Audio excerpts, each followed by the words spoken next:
had an early head start, but it looks like Cult 1 will do Cult, and it's shorter anyway, so this will be a good taste of the channel anyway.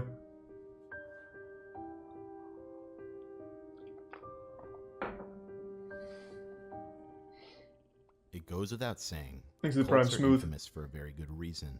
They are known to indoctrinate people, manipulate them, Mm-hmm. and use them as a collective for the goals of an individual cult leader or a harmful belief system. In many cases, they target individuals that are very Thanks to the 5 gift subs, vulnerable because Gaming they're Legacy. generally more Gift likely sub to Nuke look and for Ghostly. leadership.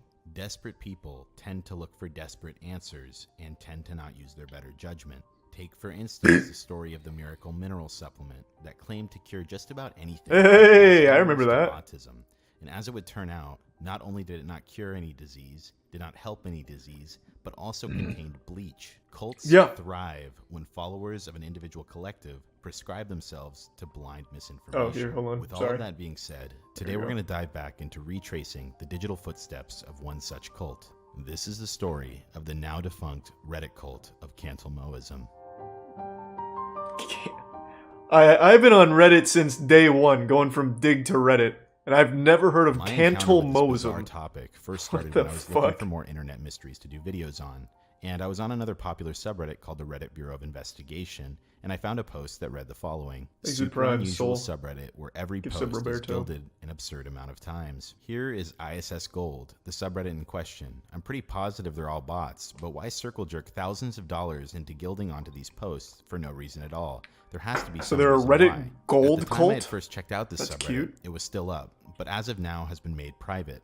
In a nutshell, there were Thanks countless to Tier posts 1 in this Elite. tiny subreddit that contained a vast amount of Reddit gold and silver. At first, it appeared like some sort of test subreddit, something very similar to the YouTube channel WebDriver Torso. While I couldn't Thanks find to any some proof this was a test Crabio and subreddit, Yeet what I did Yang. find out from a Soulless. comment was what led me to this topic. A user had commented that this could have a possible connection to r/Cantelmoism, which dropped me right into one of the most interesting I stories like the name. I've ever come across on Reddit. Trying to access Sounds like some old Middle Earth shit. r/Cantelmoism, you'll notice that the entire community has been banned. What's interesting here is that Reddit actually took notice of this community and banned it altogether. Keep in These are mind five there's new an subs. Collage? r/Scientology subreddit Or that is collagen, wide excuse open. me. So what was Thank so you, bad collagen. about this one that Reddit had to take action? I will note the reason for this subreddit being banned is listed as for being unmoderated, but I highly doubt that, as you'll soon learn more details. If you trace this entire situation back, this all starts with a Reddit user by the name of Chris CGC, whose real name is Chris Cantelmo, who became notorious Hey! on Reddit for giving away upwards of $70,000 Goddamn, in thank you, Reddit Tier 1 badges, Craig and the which was 5 gift subs calculated again, by his own Phantom. mods Thank you, on his Phantom. own subreddit. If you look into this guy's background, you'll learn that he owns a medical company called GL Sciences, as well as a few other companies in the past. Very for which he successful made quite a Redditor. bit of money. Just to make sure, He if must you're use unfamiliar with Reddit r/finance. badges, they're used as gifts from one Reddit user to another and are displayed on posts. They are usually given out as a good job award for being particularly funny or helpful. Reddit Silver is the cheapest Reddit badge you can put on a post. The next tier Embarrassing. is Reddit Gold, It's which gives garbage. you 1 week of Reddit Premium. Yeah. Lastly, there is Reddit Platinum, which provides 1 month of Reddit Premium. If you're unfamiliar with Reddit Premium, you sub essentially it is Aftershock, just a you sub membership Doggo, that you unlocks a sub variety of features with Anarchitect. Reddit, including the option to turn off ads. Prime Moving Loan. back to Chris CGC, he became well known, as I said, for randomly gilding posts on the r teenagers and r/dank memes subreddit. Keep in mind, this guy clearly targeted a younger demographic by going for those subreddits. For example, in this individual post, it would cost about $350, which features 69 platinum badges and Oh, he's an 69 epic months of memer. Reddit Big Premium for the man. user who posted this. This was Imagine common fucking behavior CEO for being a Chris, as he memer. would basically be handing out money every Okay, single that's day. Elon Musk, In actually. fact, Never this was mind. even so common that they created an entire subreddit called Children of Chris, dedicated to people who were gifted gold by him. At first glance, Thanks this for 5 seems gift subs, entirely All-American. Good to see you, harmless. man. This guy was being generous with a lot of Appreciate money it. and was reported to be spending thousands of dollars a day on gilded Reddit posts. As you can imagine, many people didn't have a problem Thanks with to getting Resub free Rich. Reddit Premium memberships, and it got to a point where people would just pass this guy's name around and say, "Message Chris, he'll send you gold." As I said, at first it I'm seemed surprised I've rather never heard of benign. this. It seemed like this guy simply had a bunch of money to go around and was willing to pull stunts for the sake of entertainment. But as time would go on, he would reveal the actual motive behind these gilding sprees. As a result of this guy gilding almost any post that was in his way, many people were curious about the man behind the gildings.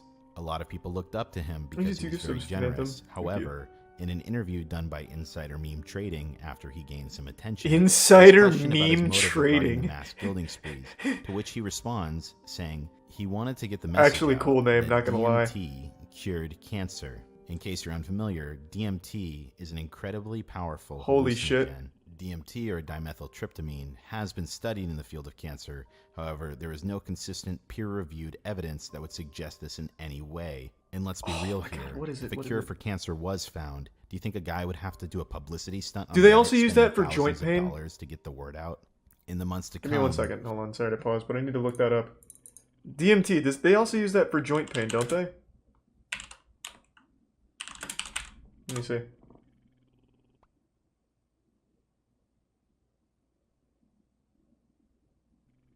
No, this isn't what I was thinking of. I remember a couple years back, I knew a guy that was pedaling hard for some, like, really pseudoscience-y liquid jar-ish shit. Like, it looked like what the xenomorphs were born out of. And it was dimethyl something. I remember that, which is why it started to, like, fucking Winter Soldier me there for a minute. And he was like, this'll work, this'll cure your joint pain, inflammation, might make you taller, it's gonna make your beard more full. DXM? Maybe. Thanks for the hey, Socks. Good to see you, man. Thanks for the 5 gift subs, Socks and Lich. Jesus. Give you the generosity tonight. He God still damn. found some notoriety and started Sounds to like gain a following HGH. as a result of his generosity. No. And something I want to note here, many of these followers were not in it for the sake of his teachings, however, they were a byproduct of being around him. Nonetheless, a portion of people stuck around and did listen to what this guy had to say, and Thanks there to are Prime former Jordy. believers of Triakis, Cantamoism. Robotits, And as Gift time Sub went Fairy. on, and through the help of Resubmist. Cantamoism Exposed, a subreddit we will get to, many people started to outline the potential symptoms of a forming cult. As I said earlier, looking back on this situation is I incredibly highly doubt it's like a difficult, real as all cult. the original threads surrounding Probably just the an r/slash updutes to the left. Cantamoism Thanks for the subreddit gold, have stranger. been deleted. Not to mention, Chris CGC himself was also banned from Reddit. In fact, Chris has been banned more than once. People collectively created a comprehensive list of alternate accounts that Chris was creating, and most Thanks of to them were Prime banned. Jack. What Jock. remains is a Resub subreddit T-Bone. called Cantamoism Exposed, in which we get a full understanding of the situation. The sidebar of this individual subreddit Thanks to reads Prime the Game Boy. following. Cantamoism is a cult of personalities centered around Chris Cantelmo, who came to prominence on Reddit through his mass gilding sprees. The cult espouses a form of psychedelic New Age pseudoscience, ranging from innocuous beliefs to dangerous self-harm. Oh, okay, It's okay. targeting members of r/teenagers for recruitment.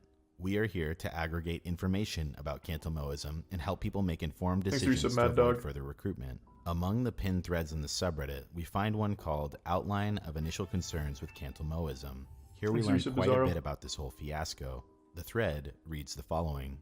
I'm interested in whether or not any true cults have ever emerged on Reddit. I've been following Chris CGC and his sub Cantelmoism. I started no out fap. participating for the awards. I had 5 years of premium after a few days of participation, but once I had more than enough gold, I continued to participate out of interest for what is the strangest, most cult-like sub I've ever seen. Today, it is starting to get more renewed interest by the Reddit community. As a leader, Chris CGC has been suspended by Thanks Reddit to for resub 3 Sleeps days, and Nathan. and it was mentioned in a popular and just deleted Ask Reddit thread described as a really weird cult-like subreddit run by a guy who gilds literally all the posters. He talks about how he has terminal brain cancer and that he's cured it with DMT, and believes DMT can cure literally everything, and the users seem to agree for some reason. My personal take is that he's a schizophrenic, but I have no proof. Or Without just a going into too scam much artist, what do you depth, mean? Here's a few ways in which it seems like a cult. Mind-altering practices such as meditation, chanting, Thanks to speaking in resub tongues, Pablo and Tier 1 renunciation sesh. sessions, and debilitating Resub work Y2K. routines are used in excess. Perhaps the main tenet of the whole cult is that DMT is a perfect and godly substance with no bad effects that everybody should be using, and that it cures cancer and AIDS. In Wow. fact, he has gone as far as saying that radiation and chemotherapy are torture and make patients worse, not better, which is extremely dangerous advice to people who have cancer. He has also urged his Damn, did followers Chris to talk stare to Steve directly Jobs into or the sun something? every day, Is he saying that we have responsible been for that? tricked into fearing the sun to make us dumber. The leadership induces feelings of shame and or guilt in order to influence and or control members. Often this is done through peer pressure and subtle forms of persuasion. This is a textbook and egregious example, especially when it turned out that the user YanZZ didn't actually do anything wrong and the cult members refused to accept it. The group is elitist, claiming a special, exalted status for itself, its leaders, And members, for What? example, the leader is considered the Messiah, a special being, an avatar. No of the fucking leader way. All who because he was is on gifting special Reddit mission to gold? save humanity. That's like Here's just how he spitting in your described face himself and to then Doubter wiping it while off. he was Reddit gold is proselytizing in his useless. sub. The leader, Chris CBC, Truly is useless. constantly referred to as God. He believes that he has special Hold knowledge. on, I need to look at... What does Reddit gold do? Doesn't it just grant you access to the Reddit gold lounge? Like, who cares? So you hang out with some pretentious douchebags? Like, does it do anything else? Let's see. What is Reddit gold?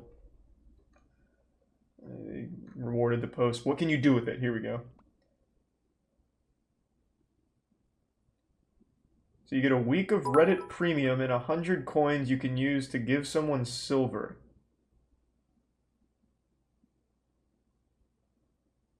Is there ads on Reddit? I can't say I've perused the internet without an ad block in years. Is that like a big draw? Like you don't get ads? For a week?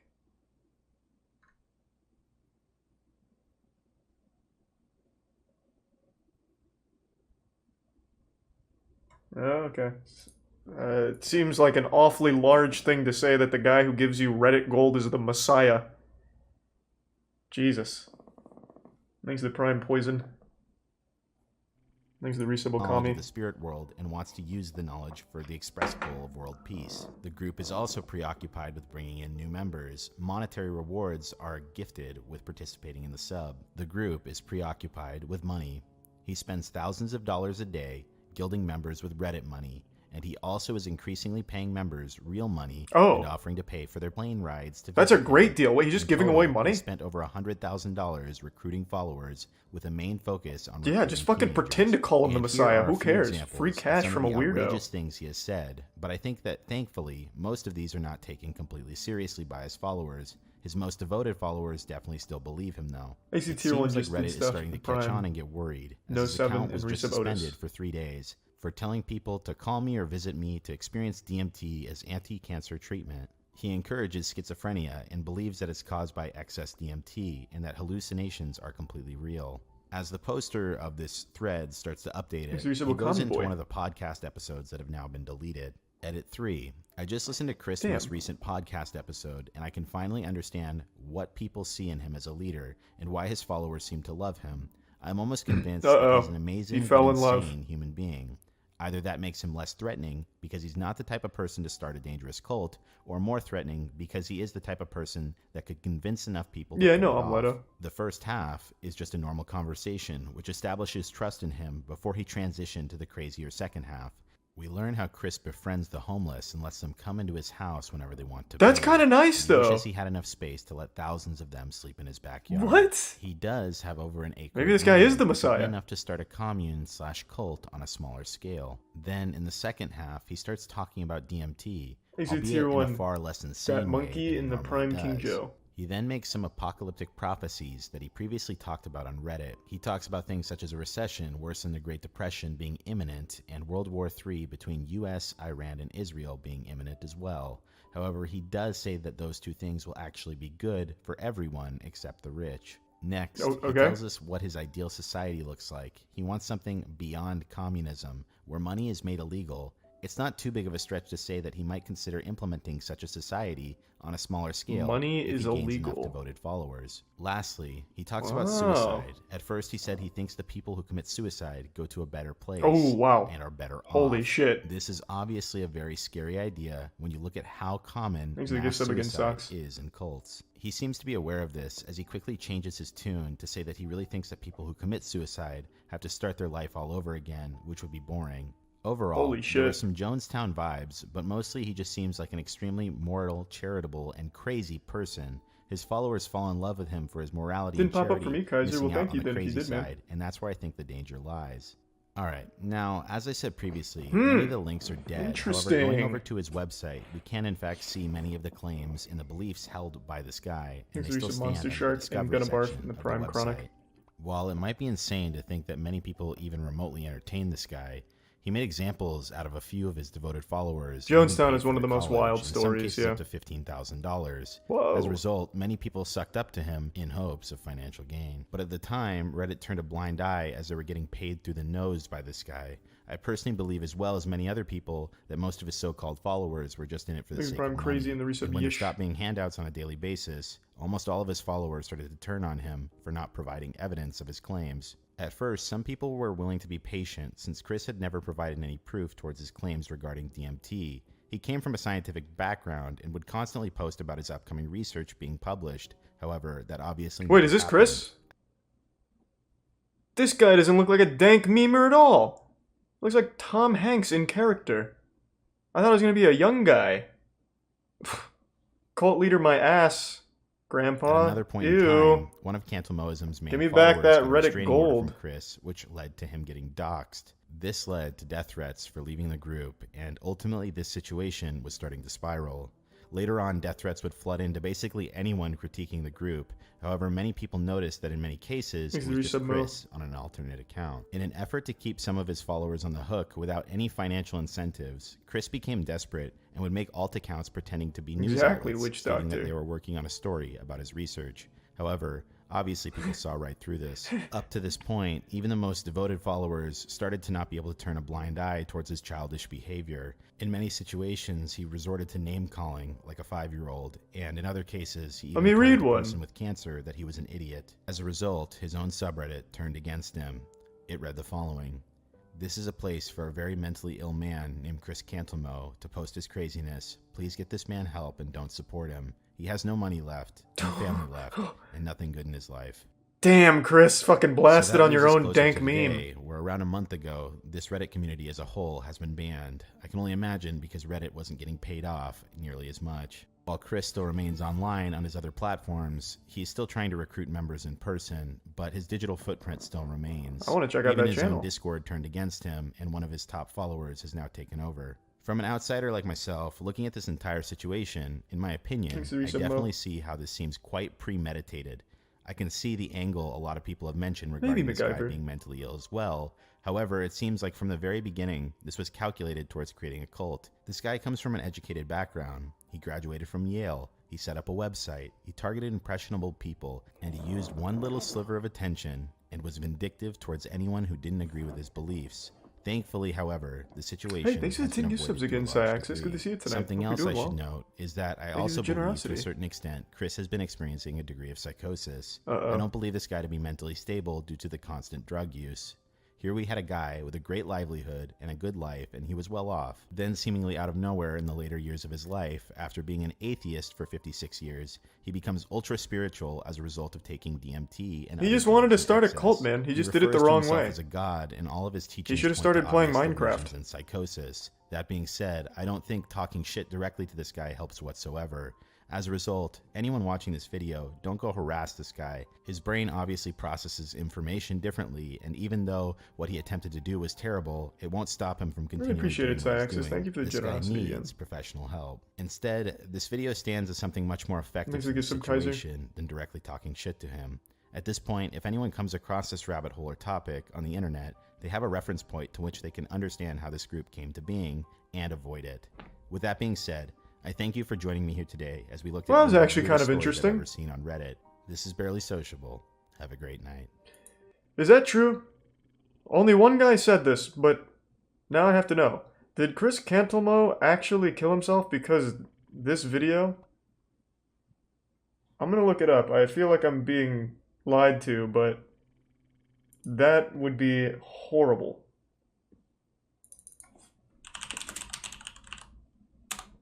Let's see.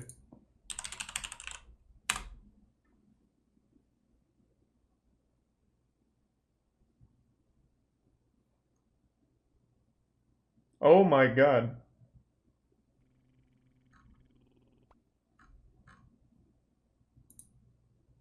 Wait, that's real. That's fucking awful.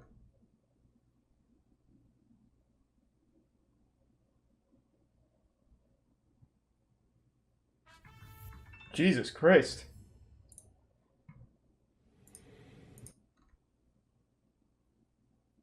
Yeah, that guy wasn't lying.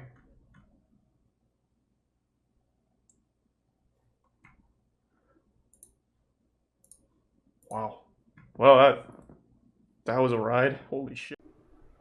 Cult in a dead MMO? Is it this one? This one's 34 minutes. Wait, this one's kind of like a fucking fat one. And it's already 1:30. We can let it ride. Fuck it.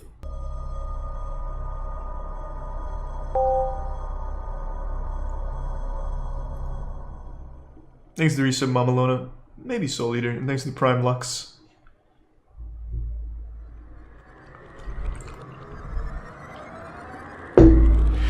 Welcome to Worlds Online, the internet's first 3D virtual world platform. Woohoo! 3D, that's crazy. We can fucking smell and go wild in here. Shared virtual space, online users can shop, watch movies, listen to music, play games, and collaborate with each other.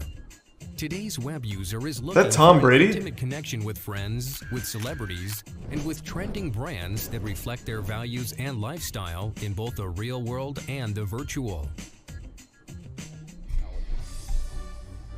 By investing in Worlds, you are investing in the future. Worlds.com. All good, Raidus. Just ask a mod. Worlds together.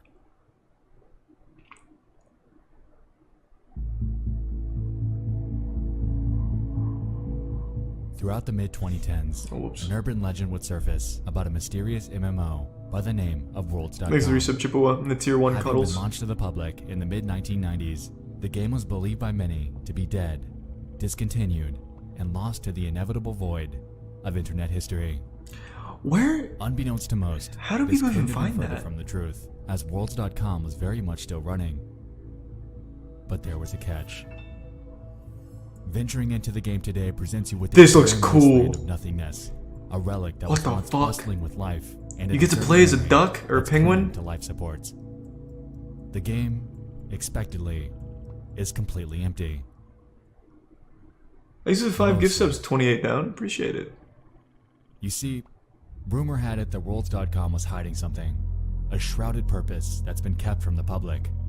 Rumors involving in-game cults, doxing, graphic imagery, and virtual stalking had led curious minds to hesitantly venture into Worlds themselves in hopes of finding out if these allegations were true. What the fuck? That's nuts! Throw it back. Alright. This is the story of Worlds.com. Alright, I'm super invested in this now. Is it a cool cult? Did they do cool things like give out candy on holidays and stuff? Or one of those bad ones like the Manson shit?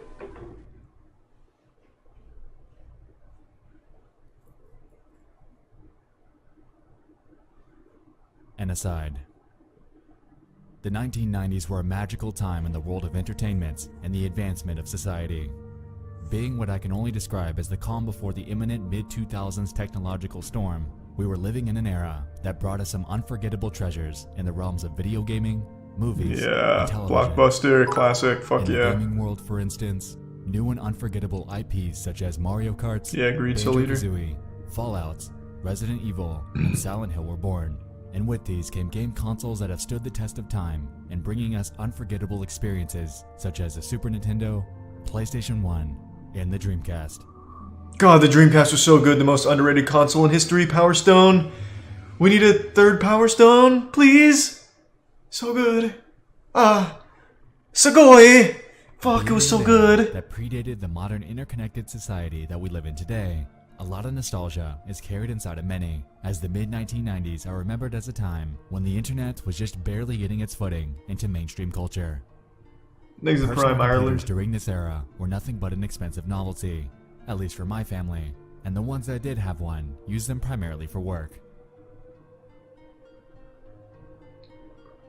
In August True, of Cuddles. 1995, Microsoft would release a revolutionary competitor to the Netscape Navigator, the pre-existing OG of internet browsing, called the Internet Explorer. Yeah. If you were lucky enough to get your hands on a PC in this era, then, combined with the tools at your disposal in Windows 95, you were able to venture into the vast, wild west of an enigma, known as the World Wide Web. God, the internet back then was so wild and In today's wacky. culture, things have changed. I'll never forget when I was Social media, horny and typed in discussion like boards, and boobies websites and in went to a general site that have had a become demon on it. sterilized, Haunted. being pushed to the brink of minimalism and moderation. This isn't necessarily a bad thing, but a lot of the magic and charm that existed in the wacky and terribly designed UIs of the past are largely gone, replaced by logos containing simple shapes, any shred of creative color being replaced by whites, Microsoft, and all-encompassing oversimplification of pretty much everything. As you've heard in my incessant rambling so far, the era was magical, and a lot of newfound creative mediums were on the rise. While video gaming via a conventional console was the primary method of escaping into a mystic world, the rise of the internet paved the path for a new form of interactive storytelling and interconnected social experiences. Gaming. And those were a little something For we now gamers. know as MMOs, Oh, or massive Kinda. multiplayer online video games.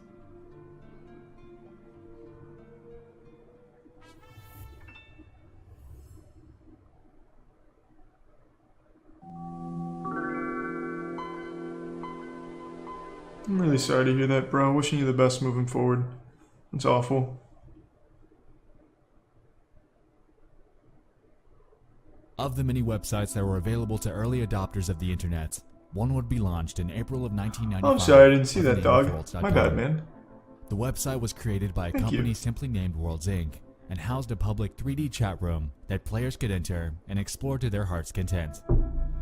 According to the website, the minimum configuration is a 90 MHz or faster processor with 32 megabytes of memory. The recommended platform is a Pentium class processor. Okay. Real quick, is it just me, or on his voice, is there like a really low voice layered into it? Is it just my headphones, or am I hearing like a fucking MMO demon in there? Yeah? Okay, cool. So it's not just me. I didn't know if my headphones were dying, or if Satan was communicating through Lil Nas's music and infiltrating or something like that. Fucking weirding me out. No one else mentioned it in the chat. 133 megahertz or faster with 48 megabytes of memory. Windows 95, 98, 2000, or NT. A whopping 80 megabytes of Thanks to free some hard Red drive Rider and space Marksman. and an active internet connection.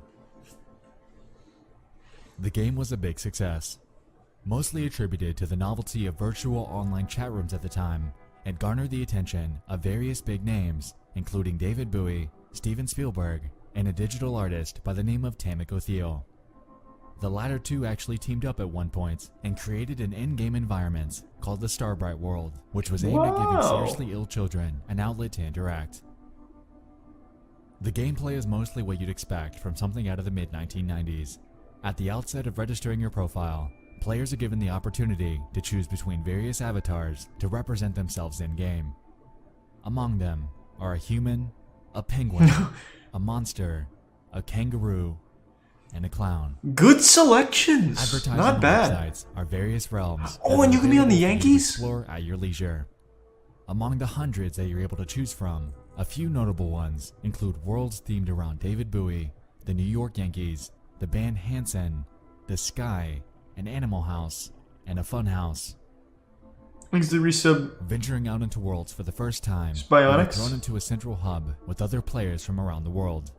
The various themed environments that we mentioned prior are accessible through tunnels and doors that are next to their labels, and entering these immediately loads whichever one you so choose. Pretty innovative for its Like time, to any be 3D fair. PC game is achieved using your keyboard and mouse, and also available to you is a chat box, Thanks to allowing you Prime. to communicate to Again, others Grinna. in real time.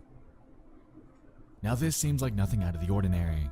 Along with the primitive graphics, the game is pretty substandard today.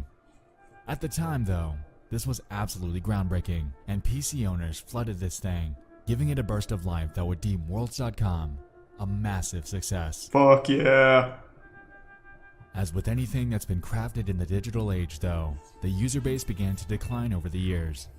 With the Kinda advent seen of it. various More like competitors, Second Life. The mid-2000s brought with it the inevitable desertion of the Worlds.com user base, as players moved on to bigger and better ventures.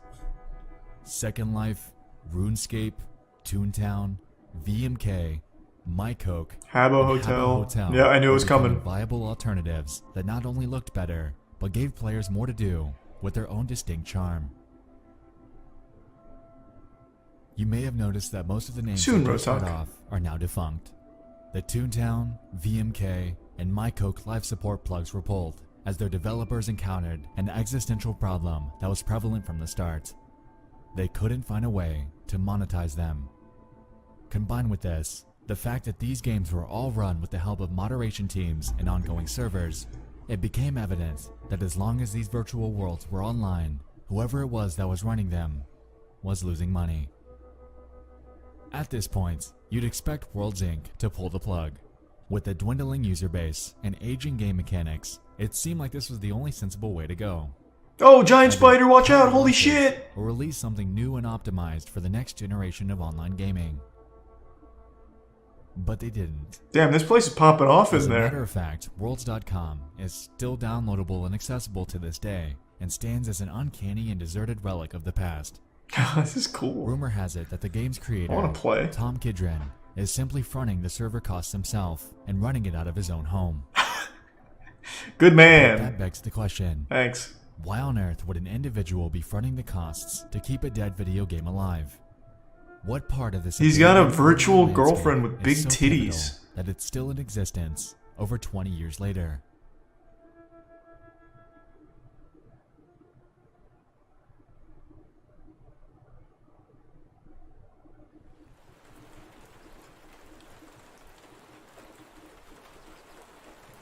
This looks so cool, look at this. In the short span of time that I've been here, it suddenly dawned on me that I'm visibly the new guy. Everyone here seems to know it. Uh-oh. I'm not a regular. They think he's a cop. They think he's the feds. Comfortable. Down the rabbit hole. Run, get out of there! Engage, no clip.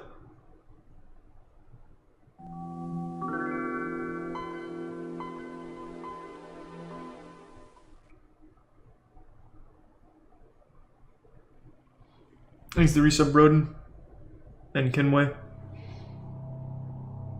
Yeah, someone is still running the servers, he just said that. Rumors began to spread about the game thanks to certain anons from 4chan's VNX boards. Allegedly, there existed potentially illegal and cult-like behavior from the game's handful of players during that time period. As you'd expect, upon catching wind of this, the rest of 4chan did what they do and went in to investigate. Before we continue, I wanted to make something explicitly clear. In my hunting, it dawned on me that these allegations surfaced at a point in time that predated the year 2012. I say this because the oldest records that I've been able to dig up are from that year. Unfortunately, most of the archives, images, and audio files that we're going to get into have been lost to time. What? However, there are some that allow us to piece together a cohesive storyline as to what actually went on in Worlds.com. So let's talk about the game itself. A major element at the game's core was the ability for users to create and host their own customized universes. Wait, I'm confused. What does he say? utilizing a So, tool everything known as the here- World Shaper. 2012? What? Much like Minecraft, if someone chose to do so, they could create their own server, build what they want, and invite certain players through a downloadable file that's accessible through Shaper. Many of these became archived on various websites, and even today, there are download links out there to access certain Everything custom dated worlds. before 2012 are lost. Effectively, Okay. the possibilities were endless, and harnessing Thanks, the Resub Omni. creative freedom that they were given, players were able to create some admittedly impressive worlds. Now that it's died down, though, things have become a bit darker. A bit more controversial. I'm not sure about so Second to Life speak. having a cult.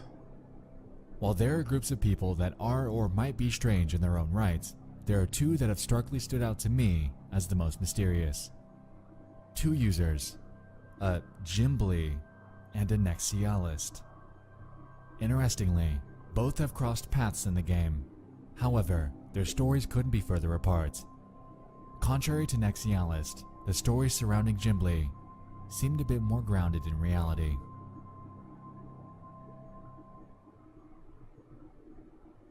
But we'll get to it. So what are this? Are those like the two raid bosses or something in here? The two different big groups?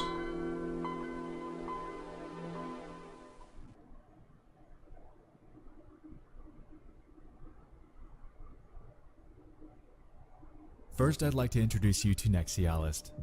According to an early 2012 blog by the name of ForgottenWorlds.com, the profile piece on him states the following. Nexialist is a regular at Worlds.com that has been trying to pull in the V and X boards to play this game. Nexialist is a successful user that's been able to get a cult following in the game, which is hard to do. He constantly reaches out to dedicated players to join him, as he seems to be called the key bearer. Key bearer. Around the game Okay. without chatting. This isn't even close to covering entirely who this guy is rumored to be, so allow me to pick up where they left off. According to 4chan and various message boards, Nexialist is abstruse, a shred of indecipherable mystery that's lurked Worlds.com for what some believe to be as long as the early 2000s. Encountering him This is wacky. and it's been rumored that you don't actually find him, he finds you. Upon discovering you, he'll approach you without words, standing as what appears to be a lifeless corpse as you begin to quietly panic at his disturbing avatar. After the initial shock dies down, you're told to follow him, and as a result, you embark on a journey through hellish customized corridors that bear satanic symbolism and graphic imagery. Who is this guy? Can we get an update on the guy playing Professor Utonium? Where does he fit into this grand scheme? After your tour, Nexialist will begin sending you disturbing audio files.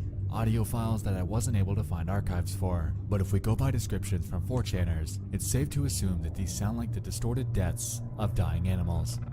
Once you're scared to your wits' end and you leave the game, he already knows that you're going to go to 4chan to talk about it, because that's what he wants you to do. Spread the word, get people talking, and the next sucker that grows a sliver of curiosity and decides to check it out is his next victim. Unfortunately, this all reads like an urban legend. People have been able to capture screenshots and video of Nexialist over the years, but not much, aside from very few outliers, have been found that outlines what I'm describing. Because of that, I'd like to put a pin in this arcane figure and circle back on him later. Because This is the game Vine Sauce played, Vinny? I'd like to bring you into. Is it? Someone I saw on one of those threads. And he didn't encounter Nexialist?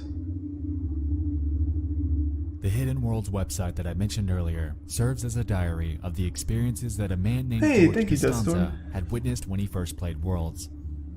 According to his blog, he found a bizarre network that this Jimbly guy seems to be running, and the entries on his website outline a considerable amount of information that I'd like to dive into and unpack. The very first post on the website was made on January 5th, 2012. It reads as follows. Well, I started playing this game called Worlds.com. Seemed innocent, but according to V, it has some fucked up things from the past. Everything's forgotten here, and in a group we explored the game. In the coming days we'll share our stories and pictures here. Further on that day, another post was made outlining Jimbly's supposed network and its inner workings. The game started as Interesting, Soul Eater. We had gags while we explored the worlds, skeletons popping out, and finding Pegasus. Things a person could expect from playing Roblox or other games where your creations are welcome. But things turned bizarre. Our friend Grad, as we called him, was showing us these rooms that I mentioned, and eventually we ended up in a lobby filled with brown doors with text on them. These doors had the creator's name and a description of the level or world. This guy, Bilbo99, had messed up levels with Easter eggs everywhere, and we praised him for his creepiness. And then I noticed at the right corner of my window said erotic in Jimbly. Hey, This Jimbly! map was Jimbly's creation. Fuck yeah, It was look at a town him. filled with He's having shops fun. and Starbucks. However, things would take a turn. You see, there was a person that contacted me named Megalik. Her or his avatar Thanks, was Resub Krabs. a bird or an angel. She claimed that she was new in the world, as I was, but she'd been playing this game for a week and already gotten dirty and knew what this shit was really about. To act new is a common trick to bait new players. Anyway, Jimbly had a network that was serious. How serious? To enter his network, Whoa! you need to provide mugshots. For example, here's Bilbo99. There were a total Hey, of 3 Bilbo. rooms filled with different mugshots of users, but room 2 was dedicated to Jimbly. Hold on. Let me go to the bathroom real quick. Give me 2 seconds. Sorry to blue ball you. Alright, I'm fucking back. Ended up taking a shit. Jump scared myself with my own fart. Pretty wild series of events. Let's go.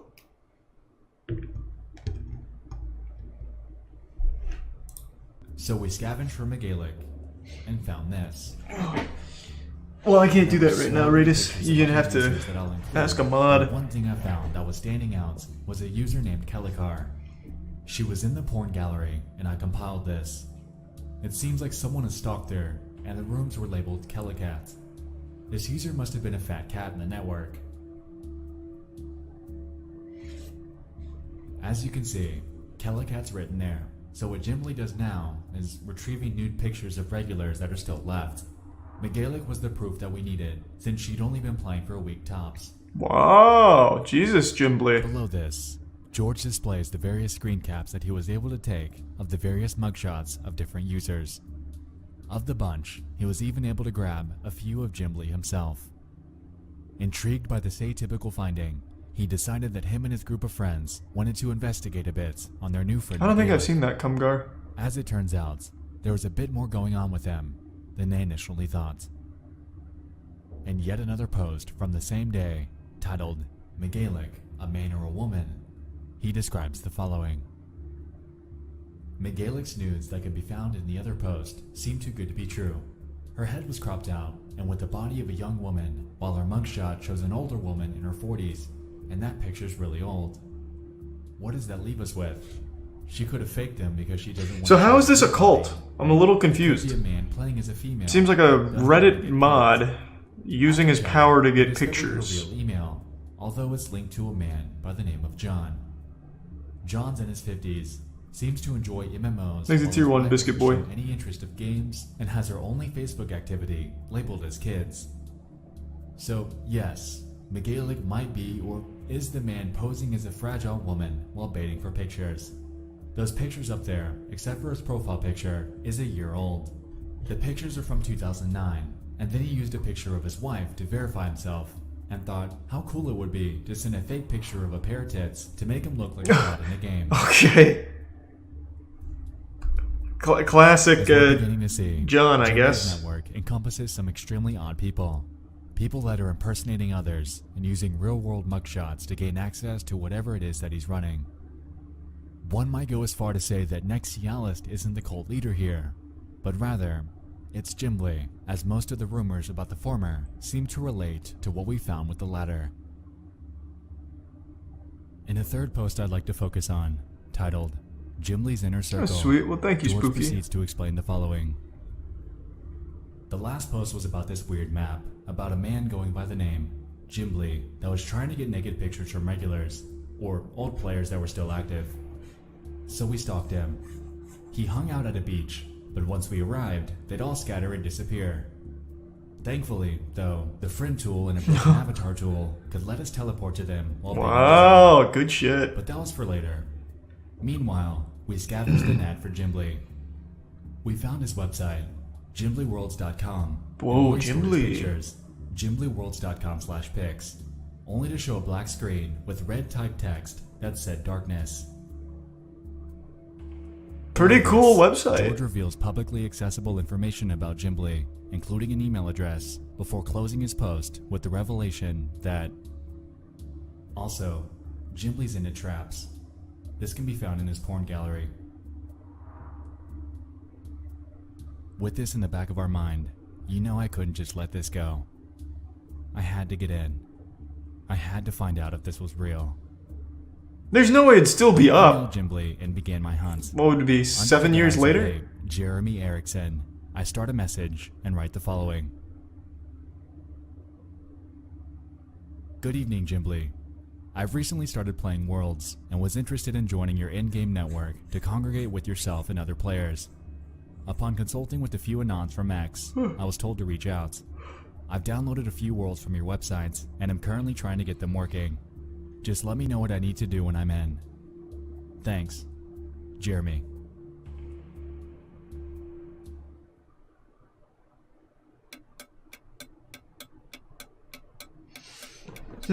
This really doesn't seem like a cult, though. It's just a weird community. So Maybe it's it been gets a few culty days. now. After a trek through worlds, a lack of a response, and dwindling time to wait, it's beginning to seem like Gimbly either isn't currently active or simply doesn't play this anymore. Though, I have a hard time believing that, considering the fact that the Whois domain search on his website reveals that it was updated on November 5th of 2019. I'm not entirely sure if Gimbly's the kind of guy that would have a sudden change of heart, but if you ask me, it is a bit recent. Anyway, with that under our belt, unfortunately, heading back to the blog reveals that most of the other threads outline mundane discoveries while exploring various official and user-crafted worlds. A few notable highlights include some of Gimbly's bizarre creations. Hey, that's other Banger threads Sisters, I even think. remotely relevant to our investigation. Saw that movie a long time ago. Even so, the discoveries surrounding Gem are nothing short of unnerving. So what's actually going on here?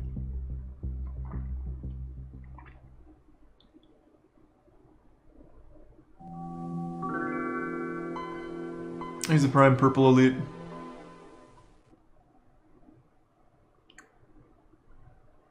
So far, I haven't really seen anything too wild here. I was expecting something Over the fucking years, crazy. The primary consensus In fact, surrounding I worlds don't even know what primarily we've learned being other than was that it's a front these people for some play an sort old of game and are satanic kind of cult. weird.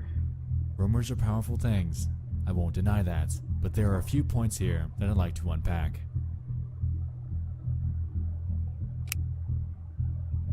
Contrary to Nexialist, Gimbly surprisingly hasn't generated much buzz online.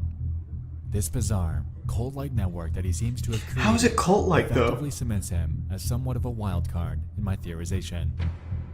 What this guy is doing is weird. From the mugshots to the vast database of supposed network members to his secret repository of graphic imagery, it seems like he is the one actually running the rumored cult. While it doesn't deal with Satanism and death like the urban legends claimed, this guy is, whether he knows it or not, effectively catalyzing a situation in which people run the risk of being doxxed. It took George not even one full day to piece together the real identity of the wife and man behind the Megalic mugshots, and it's unclear how many other selfies that he has stashed away in the world that he's, according to the blog, been building since 2005. To be frank, aside from the lack of a response, I wasn't able to find much else surrounding this guy, and it's safe to assume that there are others like him. A game I'm not that's sure, largely Road Talk. abandoned, aside from a few key players, is surely something that would catch the eye of somebody trying to run some sort of network under the radar. With that being said, I encourage you to make your own conclusions about him. With the Wait, is that evidence it? at hand, it does appear that at one point in time, there was something going on behind the scenes. Whether or not it still is, or if the mysterious Gimbly is still active, remains to be seen. While I haven't been able to track him down, maybe you can, but keep in mind that if you're so curious as to venture in on your own, your potential discoveries may be nefarious. But remember, we're talking about Gimbly's custom worlds. Thanks to Tier 1 Stay in the Ludoplex. official game, The and gift it's sub safe Purple to Elite. assume that you'll be alright. But that brings us to another point of discussion. Nexialist. You might recall that I mentioned the fact that users are able to create their own worlds. This was actually a pivotal mechanic in the game and gave players an extra layer of interactivity. In a sense, I could see the developers feeling as if they're future-proofing their Did game not do Vid as it allows Chronicles. creative freedom that was unheard of before the point of its release. With this in mind, we have to remember that most of his so-called cult activity was happening in these aforementioned user worlds. Regardless of his eerie demeanor, Nexialist was eager to Thanks, give Resub newcomers Ernie. a tour of many of these. As it turns out though, he's apparently come off as quite ordinary to many players. In one post on Reddit by a user named Goomilord, they claim that they even encountered Nex and that he's merely a normal guy. Apparently, he switched his avatar to Sanic at one point and began spamming the words, "There is no cult on worlds.com" in the chat. So he's just an Take it for what RPer. you will. Like, the guy just fucking I believe RPs. Thanks, the resub Dick So let's think about this logically. and Ernie. Worlds is, at its core, creepy in and of itself. The barren environments, combined with the uncanny primitive textures, naturally gives any unsuspecting players a sense of uneasiness, especially if you've caught wind of the various allegations surrounding Nex's mysterious character. To That's me, pretty I cool. believe that he's playing along, leading players to the belief that he's some sort of cult mastermind as a long-running joke. The worlds he frequents are creepy on purpose, and, in my opinion, he was capitalizing on it for a bit of fun. Yeah, His avatar is obviously, for sure. nightmarish. He comes off strangely when he wants to, and he executes this with a group of willing friends. The same friends that we see in the so-called cult screenshots that were captured in-game. A weird hobby, but to each their own. I'm not judging. So there was nothing. Now, with all of that out of the way, there's still one glaring question that remains. Why does World still exist? That's the only really weird thing about it. Like, there's no point to keep it running. That's like the only odd thing. Like, Jimbly asking for pictures of people is the sign of a lonely person wanting to make sure, like, you know, this is a person, and I'm talking to a person. That's what it strikes me as. And the porn stuff is him taking fucking Google Allow me to images. redirect your attention to the game's owner. Tom Kidron, in his many years as the world's owner, has become somewhat known There's the as 5 something goose subs, called a Lotoplex. Thank you, patent man. troll. Patent trolls Appreciate it, essentially man. purchase many different elements and ideas of a particular product and squat on them for years, filing lawsuits against anyone that violates them. The reason that these people are called patent trolls mainly rests on the fact that the ones they purchase are typically what they perceive to be a sought-after and core element of a particular product. In this case, Kidron's been squatting on patent number 7,181,690, Classic which is patent. titled System and Method for Enabling Users to Interact in a Virtual Space. This was filed on August 3rd, 2000, with further detail in the following. The invention provides a highly scalable architecture for a three-dimensional graphical multi-user interactive virtual world system. In a preferred embodiment, a plurality of users interact in a three-dimensional, computer-generated graphical space where each user executes a Yeah, he probably process sues to everyone that view a makes one virtual of these world kind of games. from the perspective of that user. Sounds broad, doesn't it? That was on purpose. Andy's used it. Even as of this year, there are articles all over Google explaining legal cases that Worlds Inc. has filed Worlds against vs. companies Bungie? and IPs such as Second Life, Blizzard, Bungie, and more. And according to a Vice article from 2015, They ever won? Kidron rakes in a whopping $200,000 a year from his court proceedings. This No way. effectively explains away the server cost. When not many, if any players play your game at all, the result of this is cheap upkeep, low bandwidth, low server costs. Ergo, he's raking in cash with a positive net income. In the US, the typical patent lifespan is 20 years, so at the time of writing this, we have just short of 9 months before Kidron would either have to renew or simply let it expire. As a result of I'm this, sure he renewed. if he so chooses, he could let it run its course and retire from his relentless court proceedings. If he does, I wouldn't be surprised if the world's game goes down with it, effectively and permanently leaving this artifact of a game to die. Someone do it for me. Did he renew it or did... Well, I already know he fucking renewed it. So, all in all, as it turns out, Jimbly is the real enigma here. The custom worlds that he, and potentially others, have created are an indisputable testament to the underbelly of this archaic MMO. Today, it's unclear whether he's still active in the game or not. Oh, Even so, this is a huge the inner tier mechanisms 3. of this fabled network are something Rates that perplexes 2? me, as I see no end goal Thank you. other than to hoard a repository of Appreciate images the huge for tier his own 3. enjoyment. Why he chose Worlds.com to do it is and will forever remain beyond me. Regardless, Worlds, whether still online by nefarious reasons or not, stands as somewhat of a time capsule to the primitive era of social gaming. Today, with the official non-custom Worlds, it stands as a corpse of the past, a window into what once was, and a sliver of mystical nostalgia, sending us back into a time when we all first discovered the world of the internet. Very cute. As far as we know, servers are, to this day, willingly being kept alive. Alongside this, The inevitable date that the game permanently goes offline is unclear, so if you're eager to experience this curiosity of old, then you better get on it soon.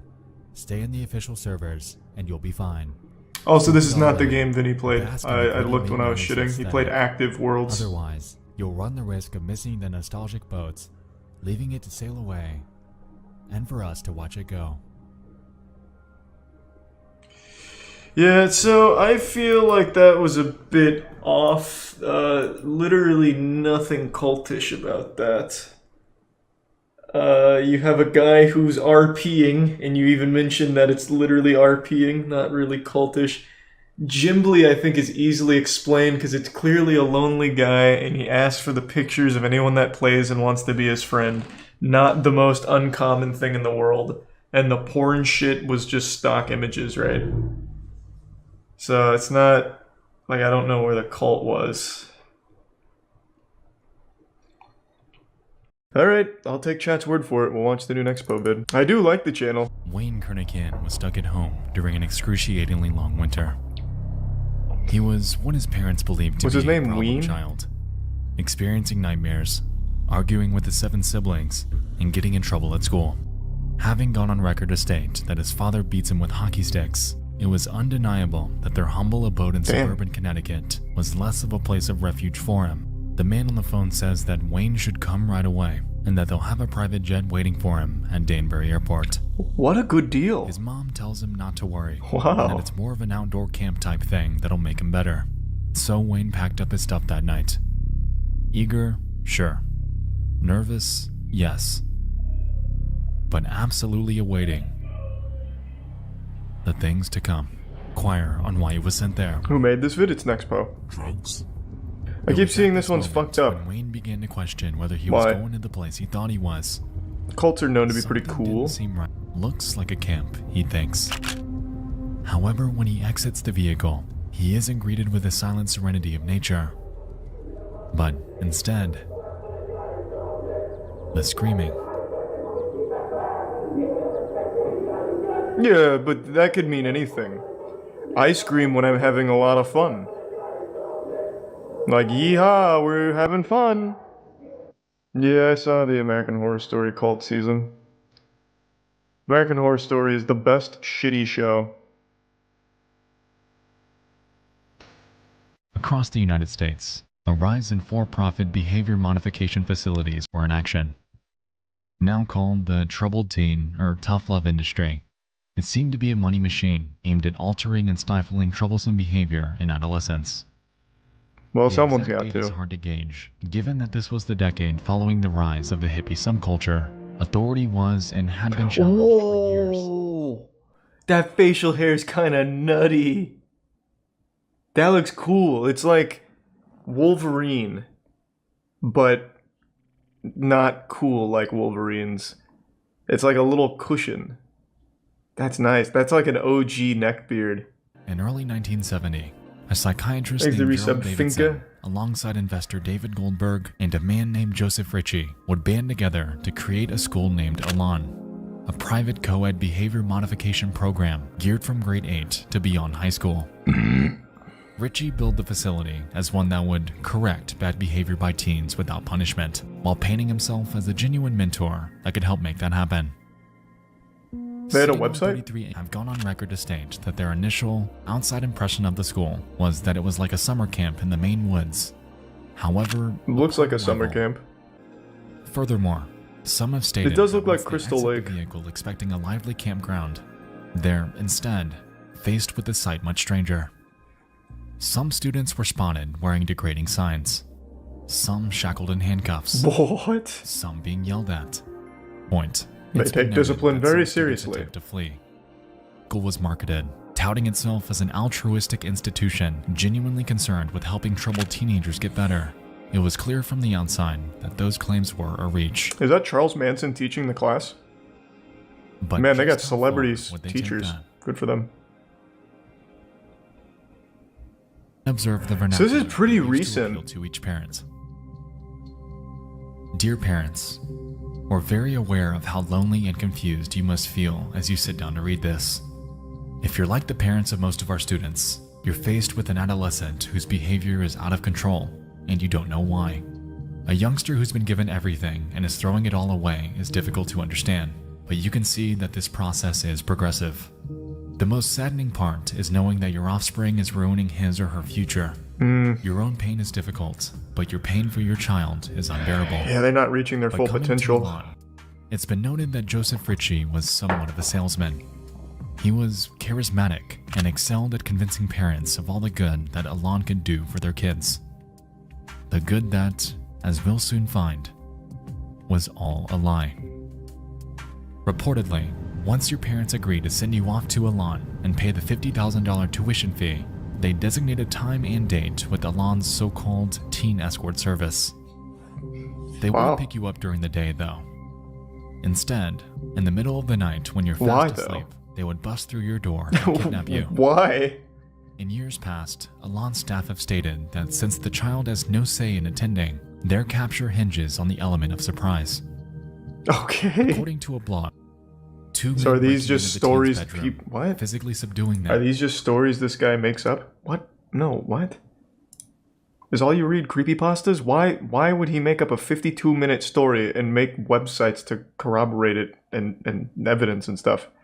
It's just like a history lesson that's well presented. Tying them up with plastic handcuffs, throwing them into a van, and then driving them to Poland, Maine, where they'd be handed over to the Alon School. Such experiences often traumatize the teens who were abducted. For all they knew at first, they were being taken by criminals to be held ransom, tortured, or worse, killed. This practice became notorious around the United States, eventually earning its nickname, the Alon Snatch. So this was so well known that it had its own name? Morality wasn't the school's strong suit. The 70s, man? What are you talking about? This was in 2000. They have a fucking website. Had a website. Day 1. Students would typically arrive to Alon during the early morning hours of the day.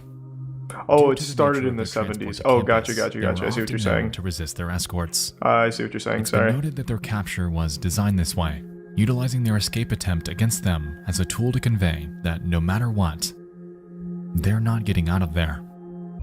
Often, the first stop would be the dormitory showers, which served as a tool in robbing each student of their sense of individuality. Reportedly, students are thrown into them with absolutely no privacy and are demanded to remove all of their clothing and valuable items. After complying, they're given what Alon calls no-image clothing, which, as the name implies, simply includes a bland, colorless shirt and pants, effectively forcing them into a state of conformity. Well, let's not get carried away. A white t-shirt's pretty cool. Each new student would be taken into a common area where there I wouldn't necessarily look too deep into that. This, in essence, was a tenured student designated to be a guide.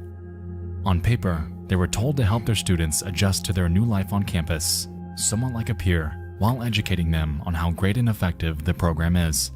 As we've seen in studies like the Stanford Prison Experiment, I'm sure you can see why this would be a bad idea. I don't know that experiment. Oftentimes, big brother figures, much like staff, would take great pleasure in exerting their superiority over the newer students. Looks like the house from Promised Neverland. If you want to act like a baby, you get screamed at.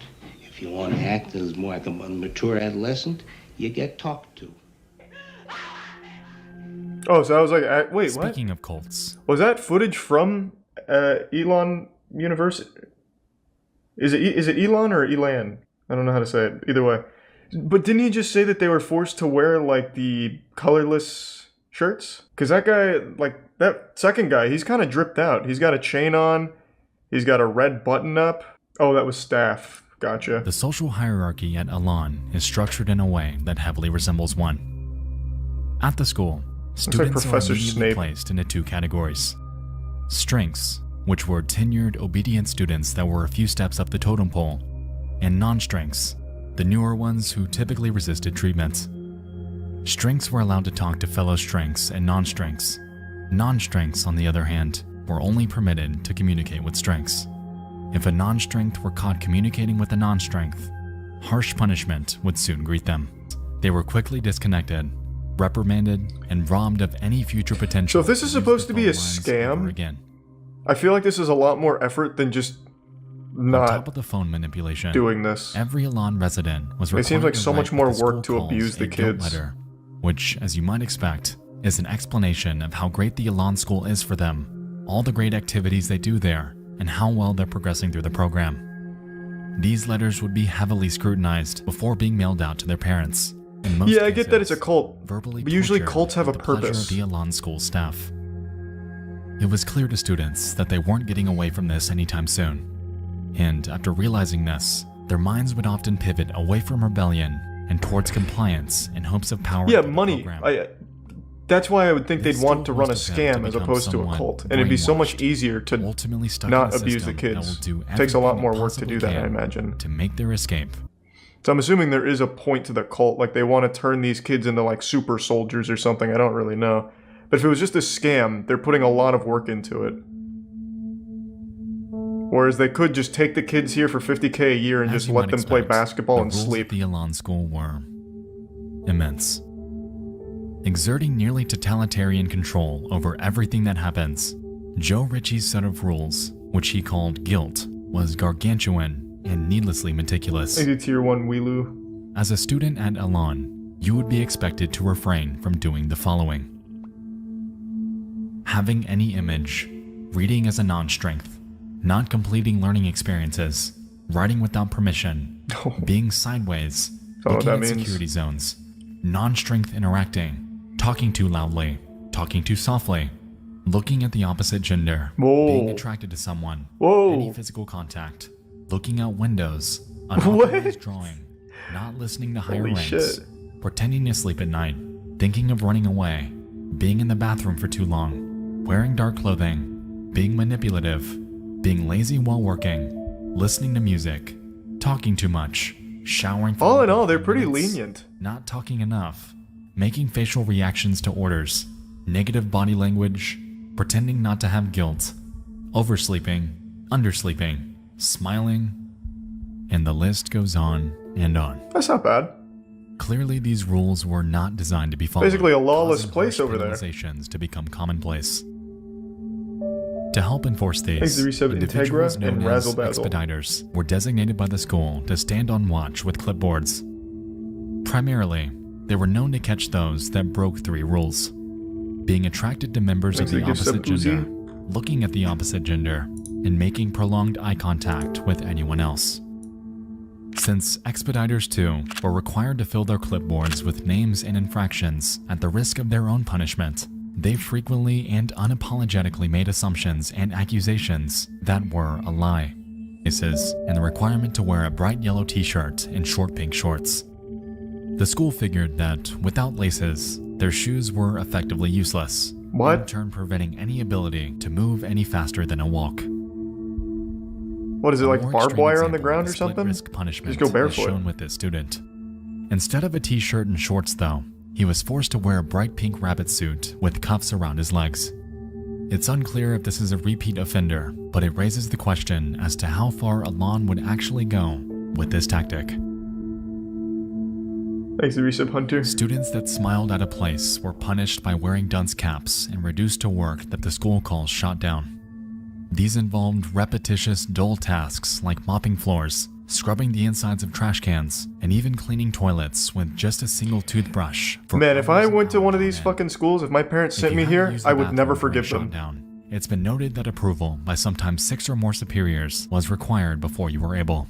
And even then, an escort had to watch you while you were in there. This, on top of a myriad of other degrading punishments, Maybe some like retribution. humiliating sign and diaper wearing, it's clear that Elan kept an iron grip on their daily operations. Their daily operations that took up most of the daily schedule, and those that were deceptively named by the Elan school themselves as their treatment. Makes it a bit savage. And give sub Ethan. But I will say, all of these punishments are relatively tame compared to what we're about to talk about. Let's just say, if you pissed off a staff member, they could start something called a general meeting on you. And trust me, you wouldn't want one. That doesn't sound so intense. What, we're just gonna debate, huh? There seemed to be no standard for them. Get your feelings off, the administrator screams. And following this, each student in the room would begin screaming at and berating the student, firing off slurs and obscenities. Oh, so it's like Twitter. No matter how much Pretty the student innovative. pled for everyone to stop, no matter how much they broke down, no matter how much they cried, general meetings would not end until the admin said so. And when it finally did, the victim would lie there, often crying and exhausted at the relentless abuse that they'd just endured. It's clear that general meetings aren't designed to reprimand. They're designed to completely break each and every student that's the subject of one. And with this, we can effectively put the points together that Alon was doing nothing more than running an operation that commanded total compliance. Any self-thought or sliver of independence that students thought they had was gone. They were merely reduced to weapons. Weapons that, at a moment's notice, could just as easily be used against them.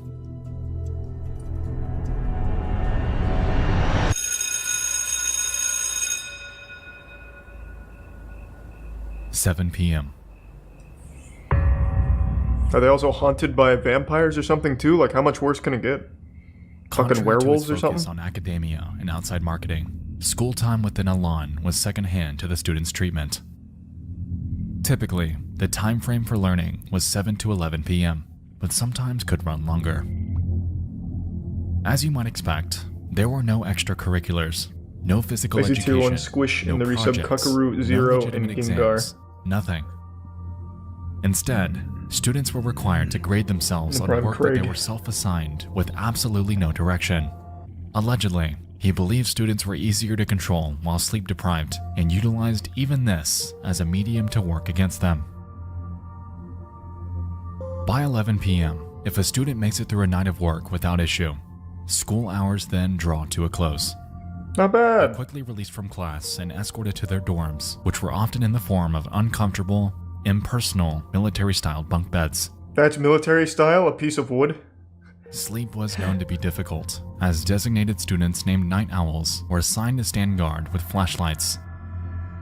In regular intervals, they'd shine them on the sleeping students to both ensure that they hadn't escaped and to secure the fact that they're actually asleep. What? A requirement that, as we can recall, was also in the list of Alon's rules. And if one actually manages to calm their nerves, dozing off into their only time of tranquility, that would allow them to effectively place the cap on a day in the nightmare. I just want to see if like the main guy behind it's still alive, but I don't want it to be a spoiler either. His name was like Joe something and I forgot, so I'm trying to find it.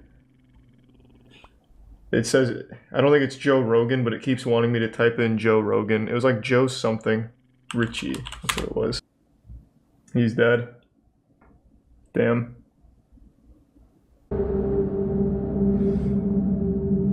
A notorious aspect of Alon, among everything else that happened there, was something called the Ring. Considered the highest level of punishment, Alon staff could make the call to start the Ring at any time. Enough for a specific student. Well, I gave them safety equipment. In the Ring, a student's designated as a bully and is outfitted with a face guard and gloves. No one was safe from the Ring either.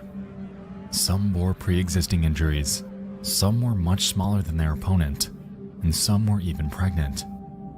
Wait, what? Even worse, things seemed to be treated like a game, with superiors commentating. This is only up to high school. On TV.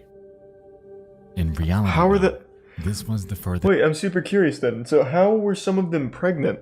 Because you're not even allowed to look at the opposite gender, and assuming that you lived here for a year, how would you get pregnant? That makes no sense to me. I guess if they could have arrived pregnant, which would check out. Staff? Oh, I see what you're saying, by the staff. Right. Thanks to the prime material. I keep forgetting that there's actual adults behind this, because it looks like, it sounds like they literally only appoint the students to do everything here. It's like Lord of the Flies. This thing from TV. It costs $17,400 to send the average youngster to Elan for 1 year. Even at that price, there are judges, social workers, and parents who consider it a bargain.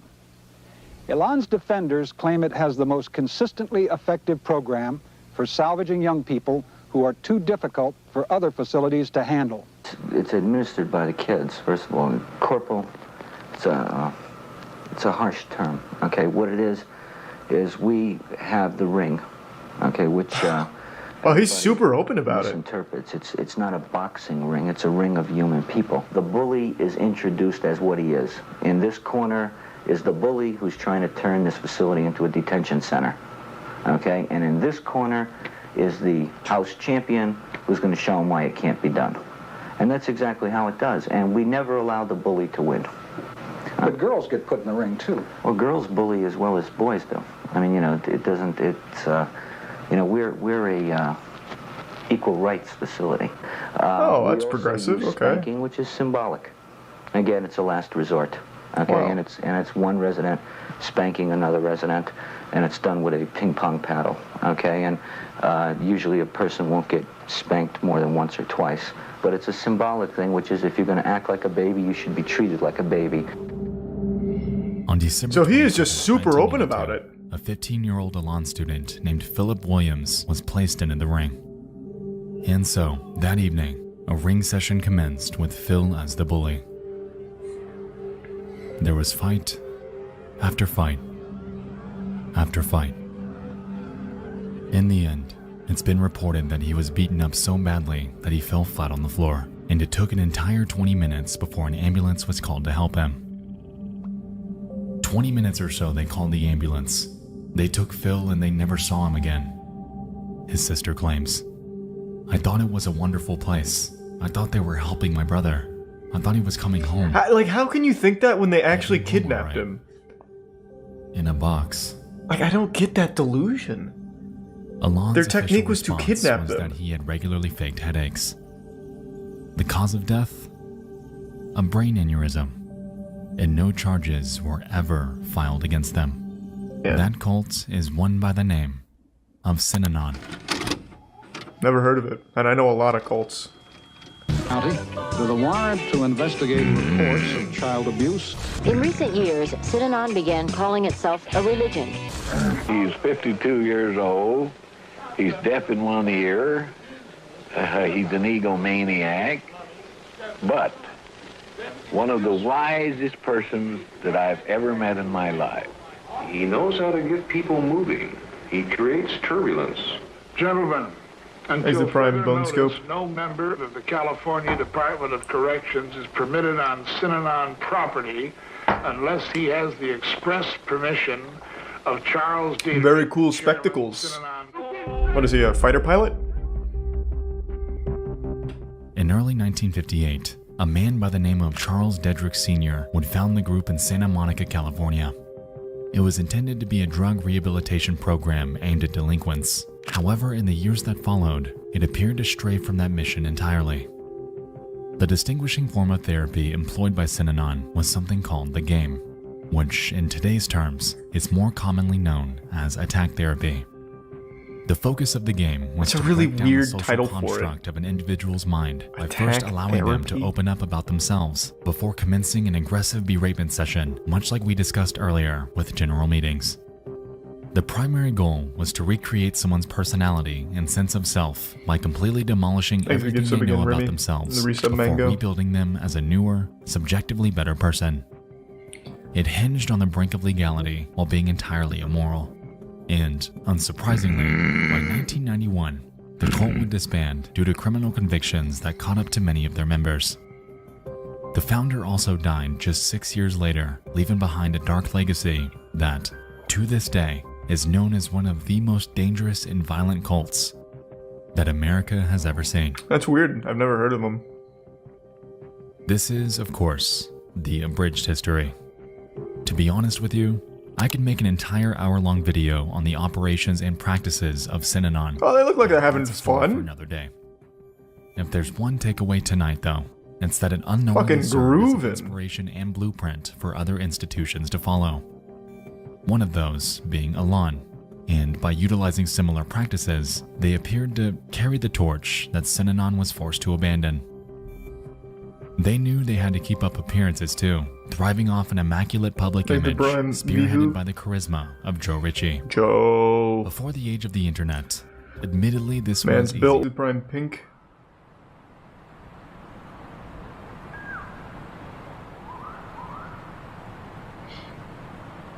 Why didn't they fight back? Brother kids. What do you mean? Through the late 70s and into the early 80s, reports of the true nature of Elan began to spread by word of mouth from former students. Authorities in Maine reportedly visited the school upwards of 12 times to investigate, however returned with absolutely nothing to show for it. Frustratingly, the operation that Joe Ritchie was running was completely and entirely legal. There were no laws in place for facilities like this, so it was allowed to remain in operation without issue. As we touched on, the media was the primary in for outsiders at Elan. However, even they failed to communicate the extent of their operations. While they showed select parts of it, unfortunately Joe Ritchie was given enough airtime to convince the public and the news crew that it was nothing more than their treatment taking place. By dehumanizing the students, emphasizing their delinquencies on national television, he was able to use this notoriety to his advantage, ultimately swaying the public opinion into believing that what he was doing was entirely good. On top of the growing number of alumni, though, came an increase in escapees, which only furthered Elan's unwanted infamy.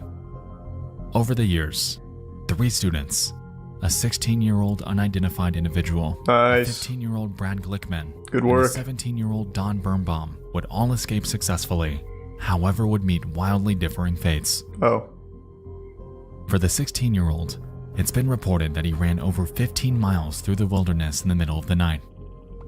He was eventually caught by an officer, Max Ashburn, and after hearing the boy's story and observing his physical condition, he helped him return home. What a good guy! For Brad Glickman, he was shot. In 1990, after escaping Elan's search parties, he made his way to a house in a small town. Authorities believed that he had a connection to the girl that lived there. However, the homeowner opened fire, ultimately killing him. What? What? That's like the most American shit I've ever heard in my life. This guy must know my daughter. Like, what? Jesus Christ. Actually, 2 gift subs, Kill Command and the resub Terra in Tier 1 Summer. And for Don Birnbaum, how unlucky, too, had escaped the clutches of Elan, eventually finding a trucker named James Cruz who was willing to take her home. A few hours down the road, though, Birnbaum would find that Cruz's true intentions weren't quite so virtuous. Oh, Jesus. As it turned out, he sexually assaulted her on the side of the highway before strangling and abandoning her body between routes 26 and 550 in Pennsylvania. She was discovered by another motorist with a yellow rope tied around her neck and without clothes from the waist down. And from her corpse were tire tracks resembling that of a semi-trailer. Since Birnbaum had crossed state lines, an FBI investigation was commenced for her, and after cross-checking with numerous similar cases that have happened in the area, the truck belonging to James Cruz was deemed as the culprit. Upon catching up to him and searching his vehicle, authorities were able to find but a single blonde hair that belonged to Birnbaum, effectively leading to his arrest. That's incredible detective work. Like, just think about that for a second. This is in the middle of fucking nowhere. Random trucker picks up a random student, well, student's the wrong word, random person from a cult, and they somehow tracked it down to the right guy who did it. That is incredible. What's incredible? Just the detective work here. There's a Tier 1 pack. And the resub Juke and the Prime Scary Man, and the resub Genius and Virgin Shadow. What? A cult in a boarding school? Yeah. Oh, that's interesting. Yeah, it is pretty wild. What are you doing? I think I'm doing? Just watching One Piece.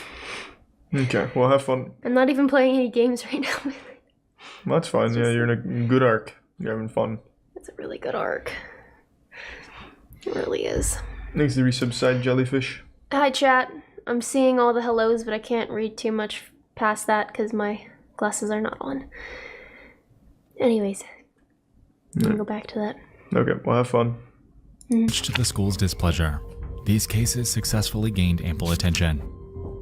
Joe Ritchie resultingly paid off numerous judges and journalists in hopes of drowning out the negative press. Thanks to prime proximity. However, outsiders were beginning to catch on that these students were running for a reason.